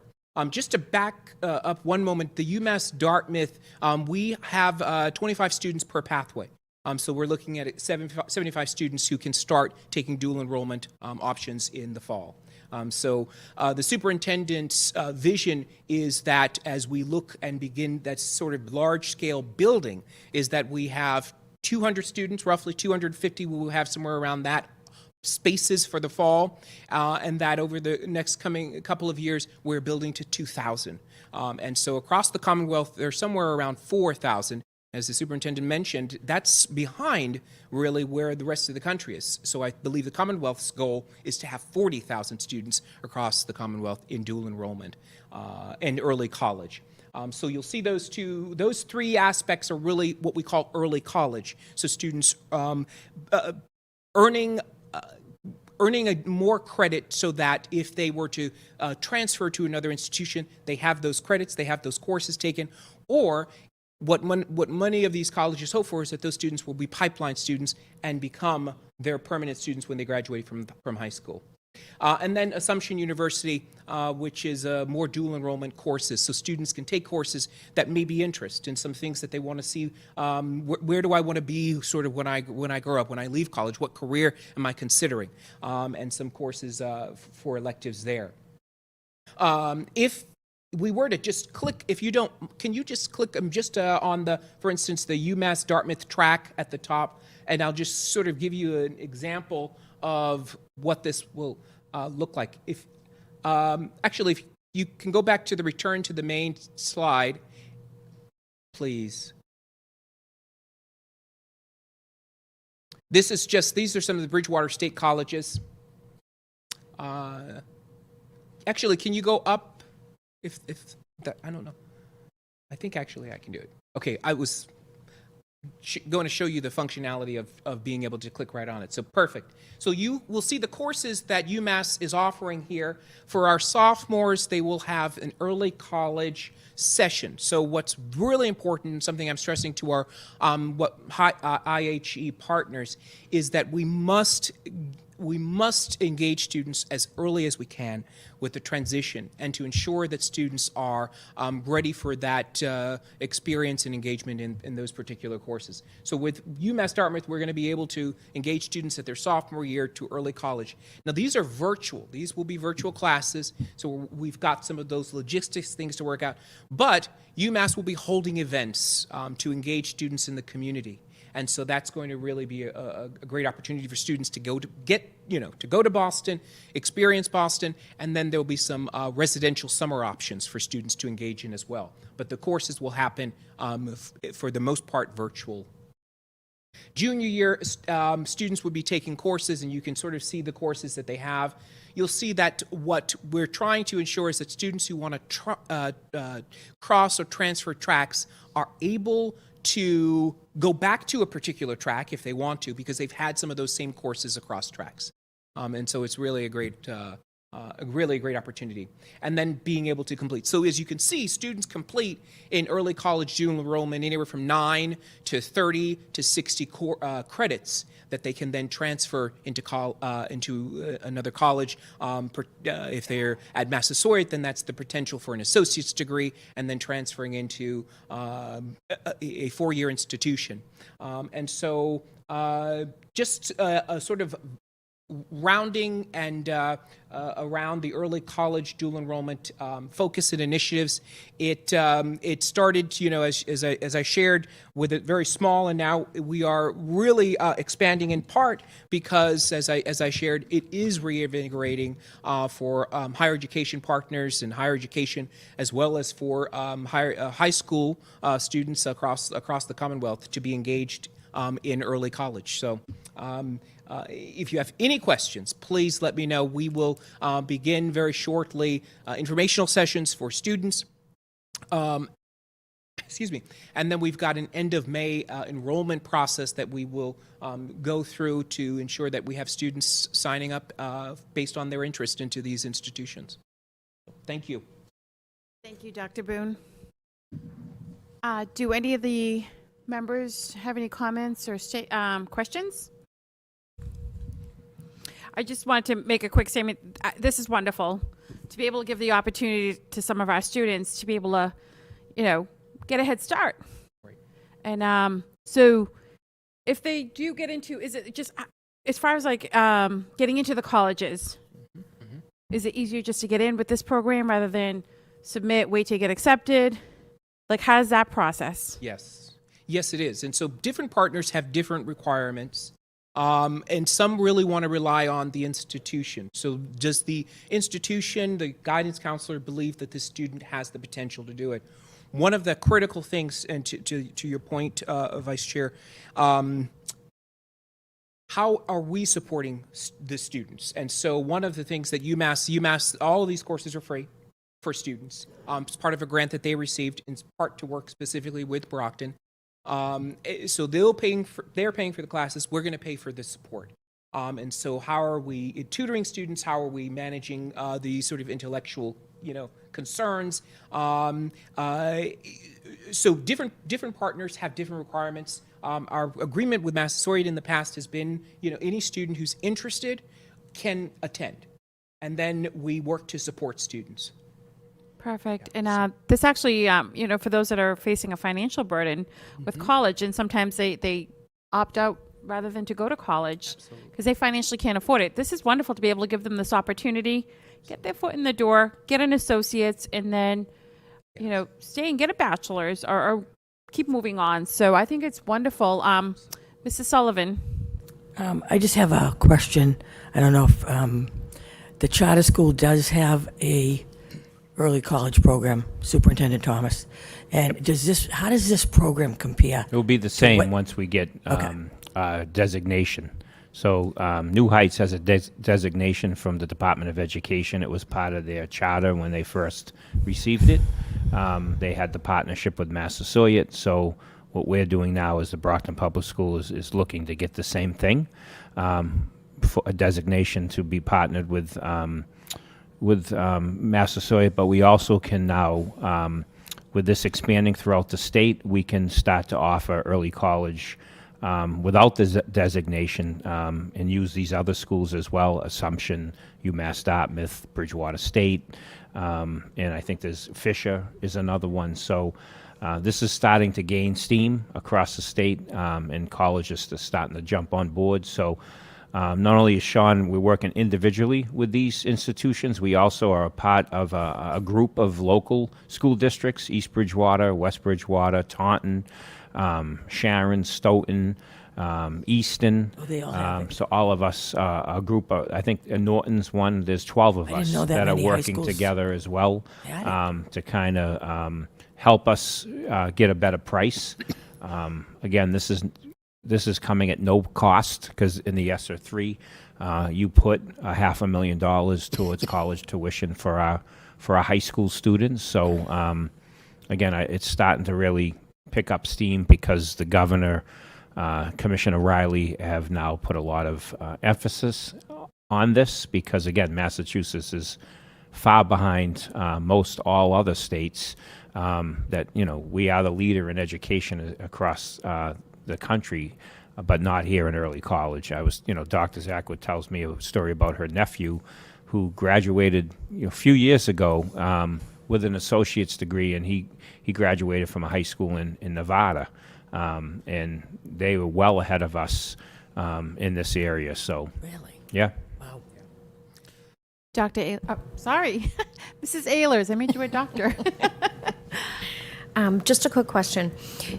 Are we, and I may have this wrong completely, Dr. Boone, so tell me if I do, but isn't there a dual enrollment state program where federal financial aid will allow high school students to pull down early Pell? There is a Pell grant, and I didn't know if we were utilizing that for any of these other schools that may not be financing, or if that was even an option for our kids. It is not an option currently. Okay. Most of these are done through an RFP and grant. There was a point when Massasoit, I believe, had a Pell, and it was being shared, or some of that money was funding some of the dual enrollment things happening here. As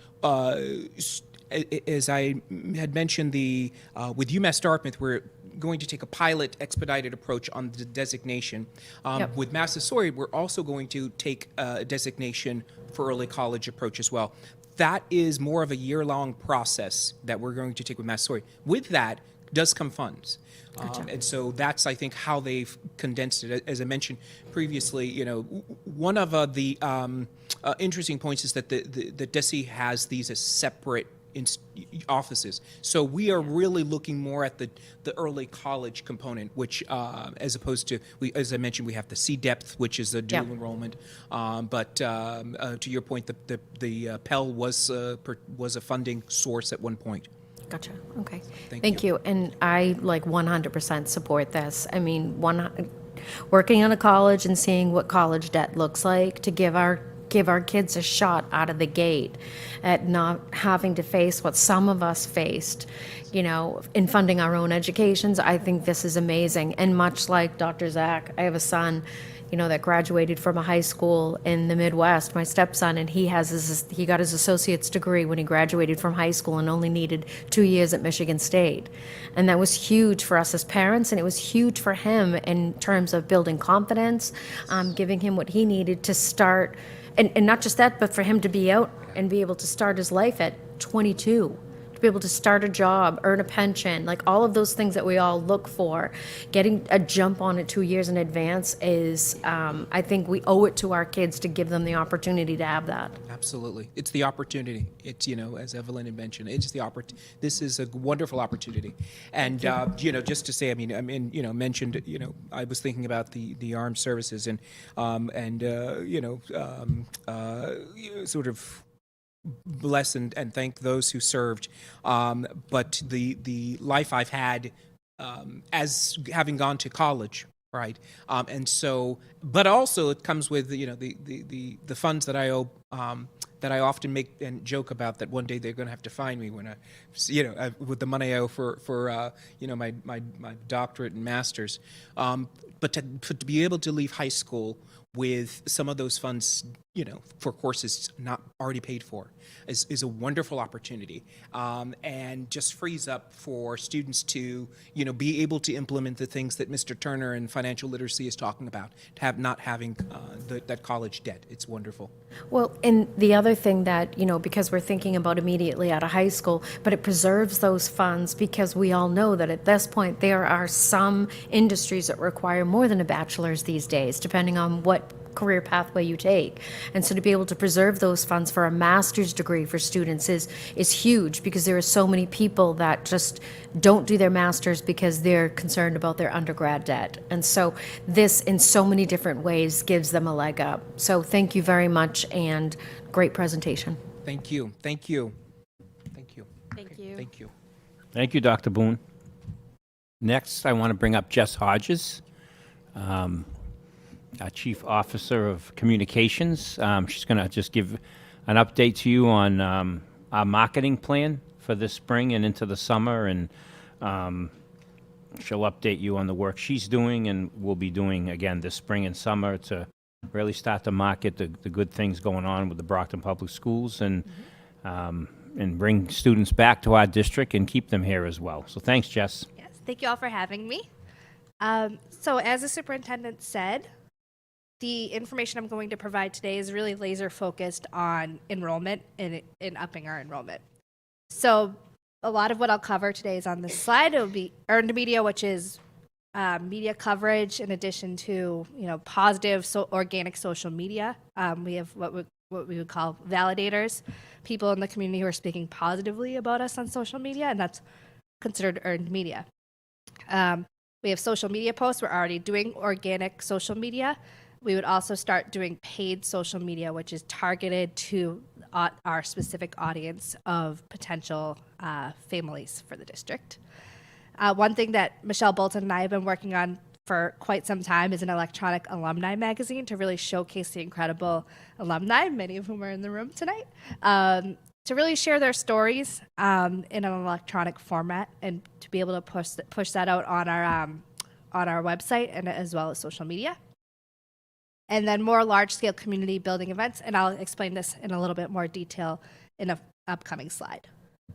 So we also want to kind of consider who our target audiences are whenever we're doing a marketing plan. And for the purposes of enrollment, that would be current BPS students and families, focusing on retention for that group. New Brocktonians, as whenever you drive through the city, you see more homes being built every day. You see homes up for sale that are gone the next week. So there are people moving into the city every day that we need to capture. And then former BPS students and families. And by that, I mean current school-age kids who have chosen not to be in our district anymore. So the intended marketing, the intended marketing goals specifically for our current students and families are, of course, as I said, retention.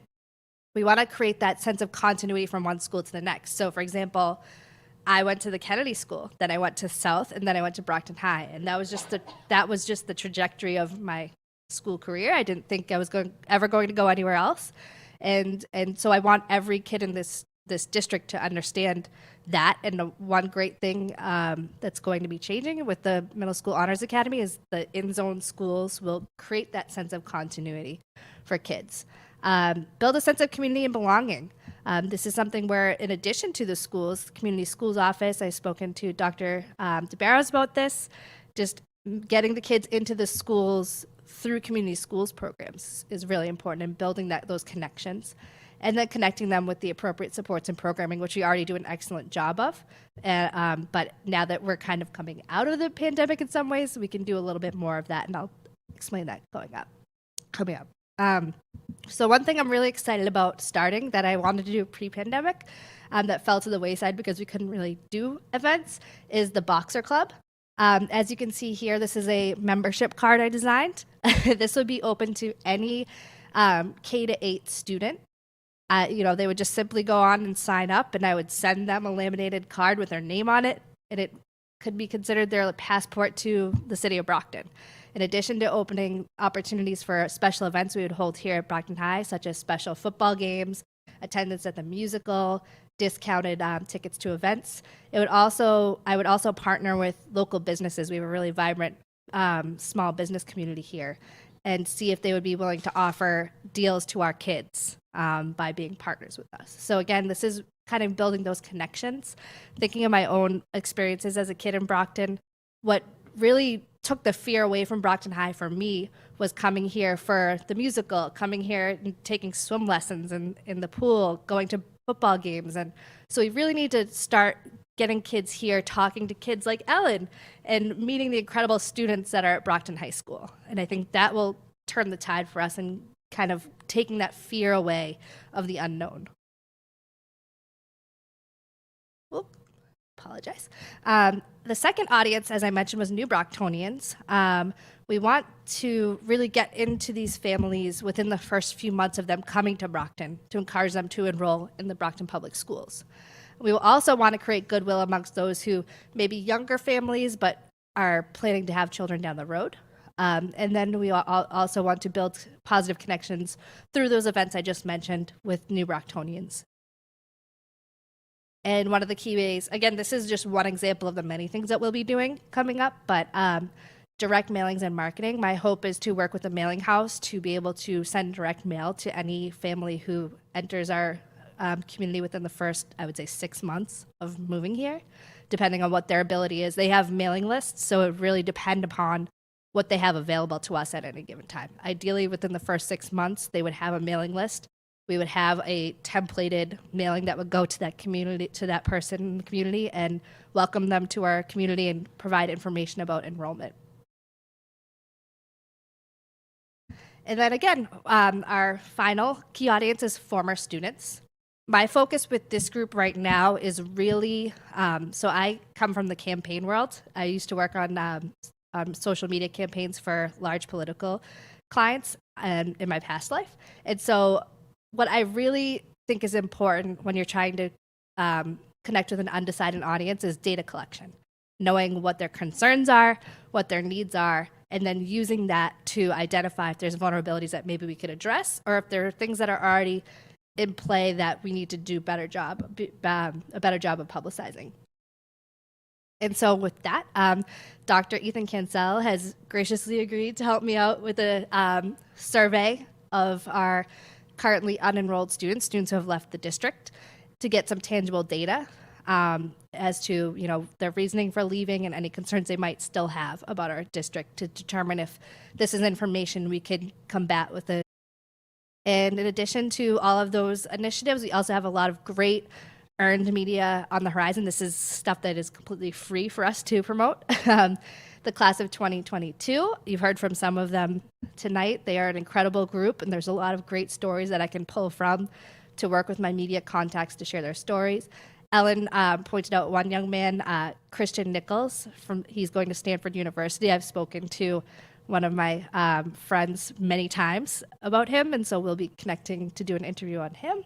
And then we also do the graduate survey every year through the guidance department, which we use to create an infographic that lists the amount of money our kids receive in scholarships every year, as well as the universities that they go to. Because the amazing schools that our kids get into are really unmatched, I would say, by any of our opposing schools. We also have the 50th anniversary of the bilingual department.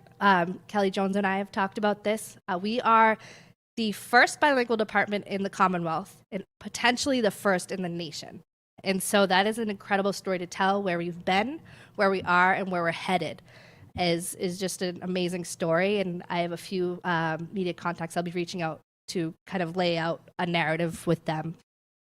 Early college, as Sean just shared, is incredible. We'll be working, we have a view book that we did for the vocational and career programs that we will be adding the early college information to, and that goes out at open houses and is also available in our grade 8 guidance offices. Again, the Middle School Honors Academy is incredible, and we're already actively doing some of the marketing around that. And then Champion High School will be moving to the old May Center. And so that is a huge opportunity for us to really focus on what is next for that school. Oh, this is very sensitive. And so I'm happy to take any questions you might have.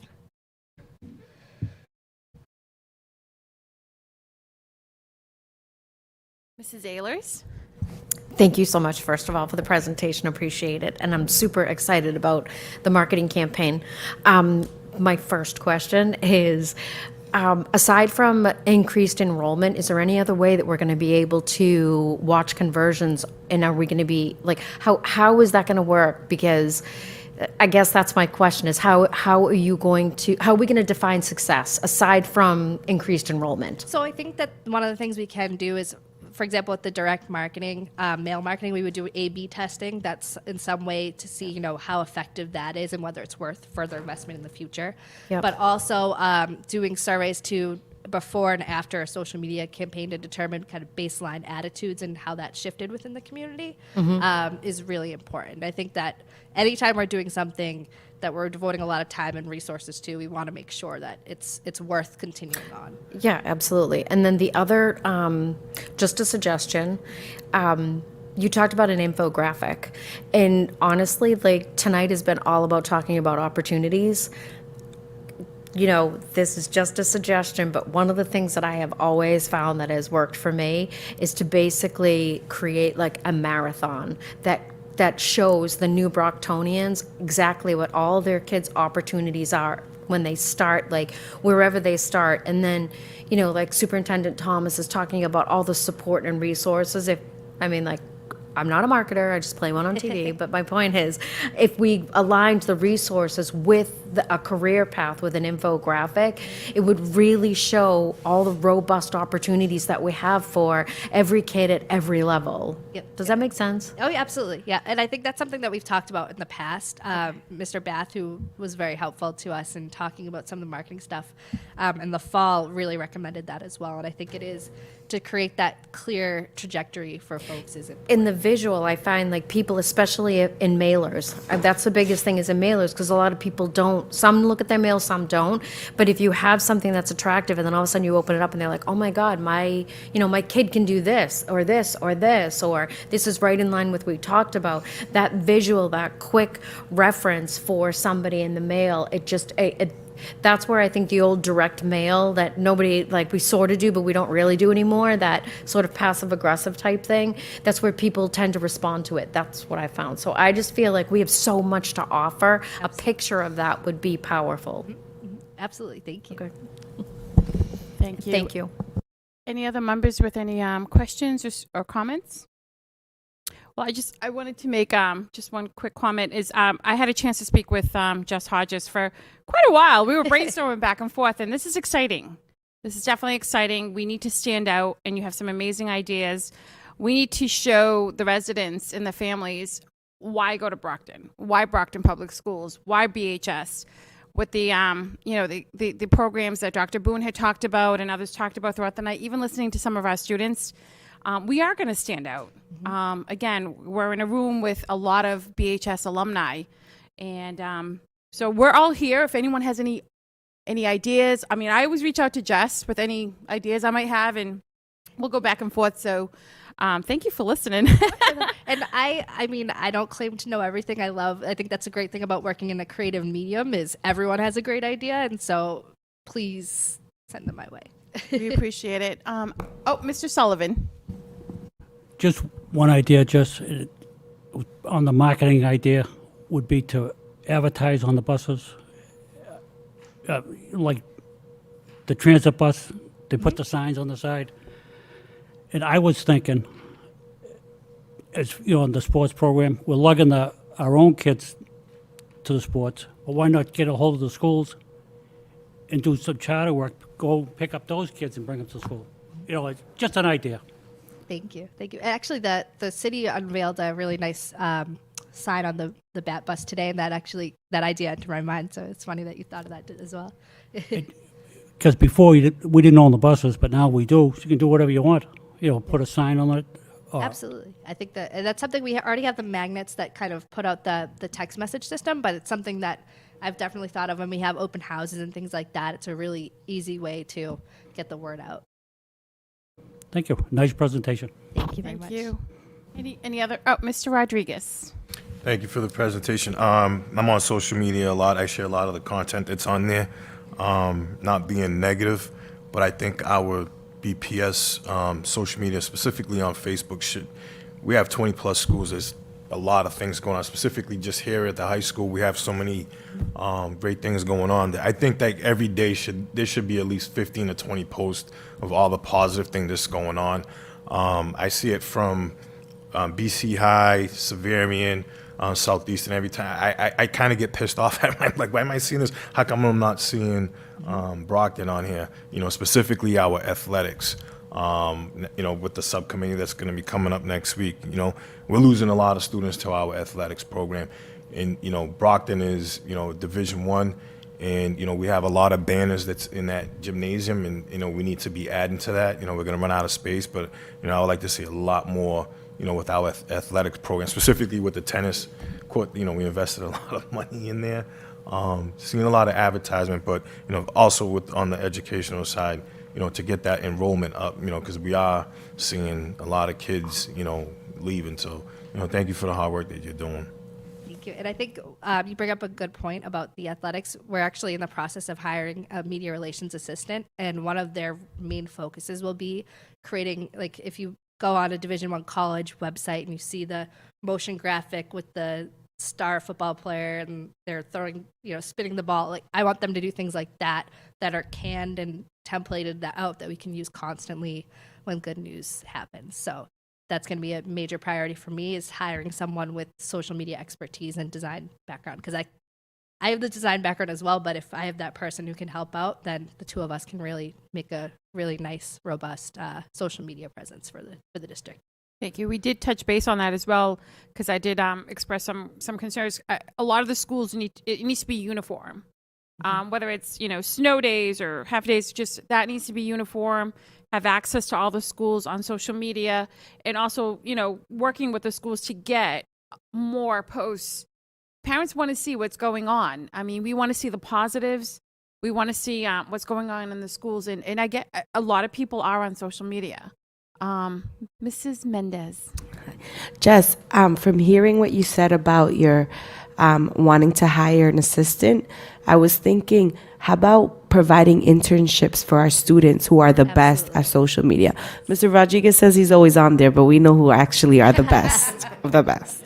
So I don't know, that's just a thought from what you're that's saying. Something we've discussed as well, is kind of having social media ambassadors here at the high school, particularly with athletics, kids who are on the road with their teams who can send in photos, and I think that's a great idea.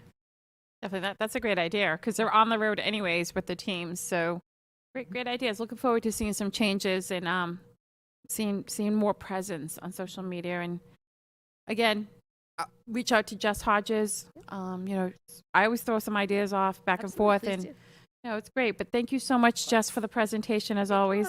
I Thank appreciate you. it.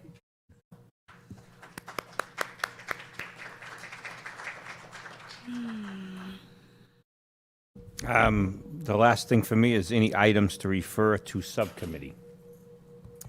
Do any of the members have any items to refer to subcommittee? It seems like we have anything, so All right. we're good. Okay, so we're going to go on to unfinished business. So we do have a few items under unfinished business. I'm going to actually skip number 1 and go to number 2, which is discussion on building naming subcommittee. So let's see what we have here. On Tuesday, March 22nd, the building naming subcommittee met, and they discussed the naming of the stage inside BHS Auditorium, naming it for Carol Thomas and Vincent Macrina. And we were going to bring it before the committee. We're discussing as far as posting it for a public hearing sometime in May. And so we're just, let's see, recommendation was to bring to a public hearing in May. And I just need a motion to accept the report for the building naming subcommittee. And a motion to schedule the public hearing in May.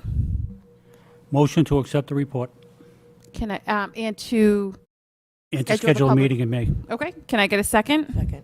So a motion was made by Mr. Sullivan and seconded by Mrs. Sullivan. So all in favor, please raise a hand. That's unanimous. Thank you. And then the second one is discussion and potential vote regarding curriculum subcommittee meetings. So let's see what we have here. So the curriculum subcommittee meeting met on Tuesday, March 8th. And on the agenda, it was discussion of a new strategic plan. And I believe we just need a motion to accept the new strategic plan as stated. Motion to accept the new strategic plan as stated. Mrs. Mendez made a motion. Mr. Sullivan seconded it. All in favor, show of hands. That's unanimous. Thank you. And then Mrs. Mendez, if you wanted to take item number 1. Yes, so the Accounts Review Subcommittee, we met on Monday, March 28th, 2022, and we discussed vendor invoice lists that are listed here, and I would need a motion to approve the vendor invoice list that we discussed in that meeting. Motion to approve the vendor invoice list from the accounts review meeting on the 28th. Second. Okay, so a motion was made by Member Mrs. Carey. Ehlers and seconded by Mr. Homer. A show of hands, please. All in favor? That's unanimous. So that is it for unfinished business. Under new business, we have the Gilmore School Extended Learning Time Grant. Yeah, I just wanted to give a report. As I sent you in last Friday's information, the governor did not put the grant into this year's budget. There is a possibility that the House or the Senate would add it back. This is the first time in a long time they haven't funded that. So we had to inform the Gilmore School staff that at this time the grant is not funded, and we would keep them posted because when they have an opportunity to transfer, because they do receive extra pay for extended learning time, and again, we do not have the budget to fund it unless the state comes through with the funding in through the House or Senate. But the governor or the commissioner did not put it in their budget this year. Thank you. Mrs. Ehlers? How many people does this actually, employees, does it actually impact? I think there's probably about 40 to 50 staff members, but I can get you an exact count. No, I'm just curious who it's going to impact. And when do you think, if there was a change, we would hear? Probably by the end of this month to early May. Okay, thank you. Thank you.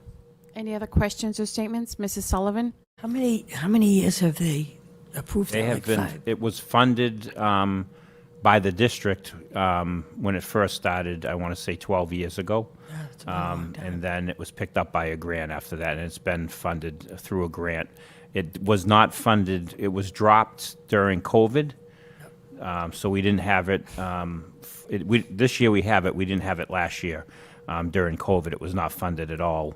And then it was brought back this year by the state, but then next year they're not funding it.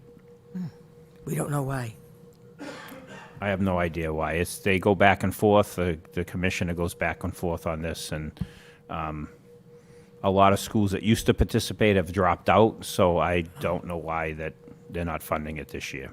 Thank you. Thank you. Any other members with any questions or statements? It doesn't seem like we have anything. Thank you, Superintendent. Bear with me. I know it's been a long night, so I do have 3 items under new business, and I'm going to be really quick, but I have to acknowledge these. So I just wanted to thank Phyllis Ellis, president of the NAACP, the Brockton branch. She had an event. I'm getting a little choked up here. So it honored phenomenal women in Brockton, and she recognized all our hard work. And many of these women, myself, we're out there just doing what we want to do, and a lot of them don't look for the recognition. So it was a little, it was an emotional day having her recognize so many amazing women, and I just wanted to thank her. We had State Rep Jerry Cassidy, State Rep Michelle Dubois, and State Senator Mike Brady presented us with citations. And it was a lovely afternoon. And I want to congratulate my sister, Ward 7 Councilor Shirley Azak was one of the other phenomenal women. And there was 26 of them. And to name all 26, I can't. And I'm sure I'm going to, hear about it. But we have a phenomenal woman. We have Renee Hayward was also recognized for being a phenomenal woman by the NAACP. So thank you for all your hard work. It's always nice to be recognized, and it was an emotional day, and I'm sure Renee will back me up on that, because a lot of the women that were up there speaking were not expecting it. And honestly, we really didn't know when we received the emails that it was, we were being honored. So I want to thank Phyllis, and Phyllis is out there watching, so she's watching and seeing those that are out there and giving back. So we were the first group for 2022. This was the first time they had done that, and I believe she's going to try to do this every year. So they did present us with a little plaque and beautiful mug with a quote by Maya Angelou. And so thank you to Phyllis Ellis and the NAACP. And then 2 things. We can't, let a day pass without recognizing yesterday was a historic day in the city of Champions, as Lieutenant Brenda Perez was chosen by Mayor Robert Sullivan, as our new police chief. So congratulations to Chief Perez. It's an honor to have her. She's also a BHS alumni. Again, we have so many alumni that are out there doing amazing work. So now we have Chief Perez. And then today at City Hall, the mayor's office presented a mayoral citation to Richala Preston for her tremendous submission to the Frederick Douglass Essay Competition for Black History Month. In addition to her citation, Van Buren Records informed Richala that she would be receiving 2 backstage passes to the Boston Calling concert in May. So congratulations. We're so proud of her. That was awesome that they recognized her today at City Hall. So those were my 3 quick ones. If any of the members have anything that they'd like to add to new business. I don't see anything. Well, can I get a motion to adjourn? Motion to adjourn. Can I get a second? Second. A motion was made by Mrs. Sullivan, seconded by Mrs. Mendez. All in favor to have a good evening, everybody.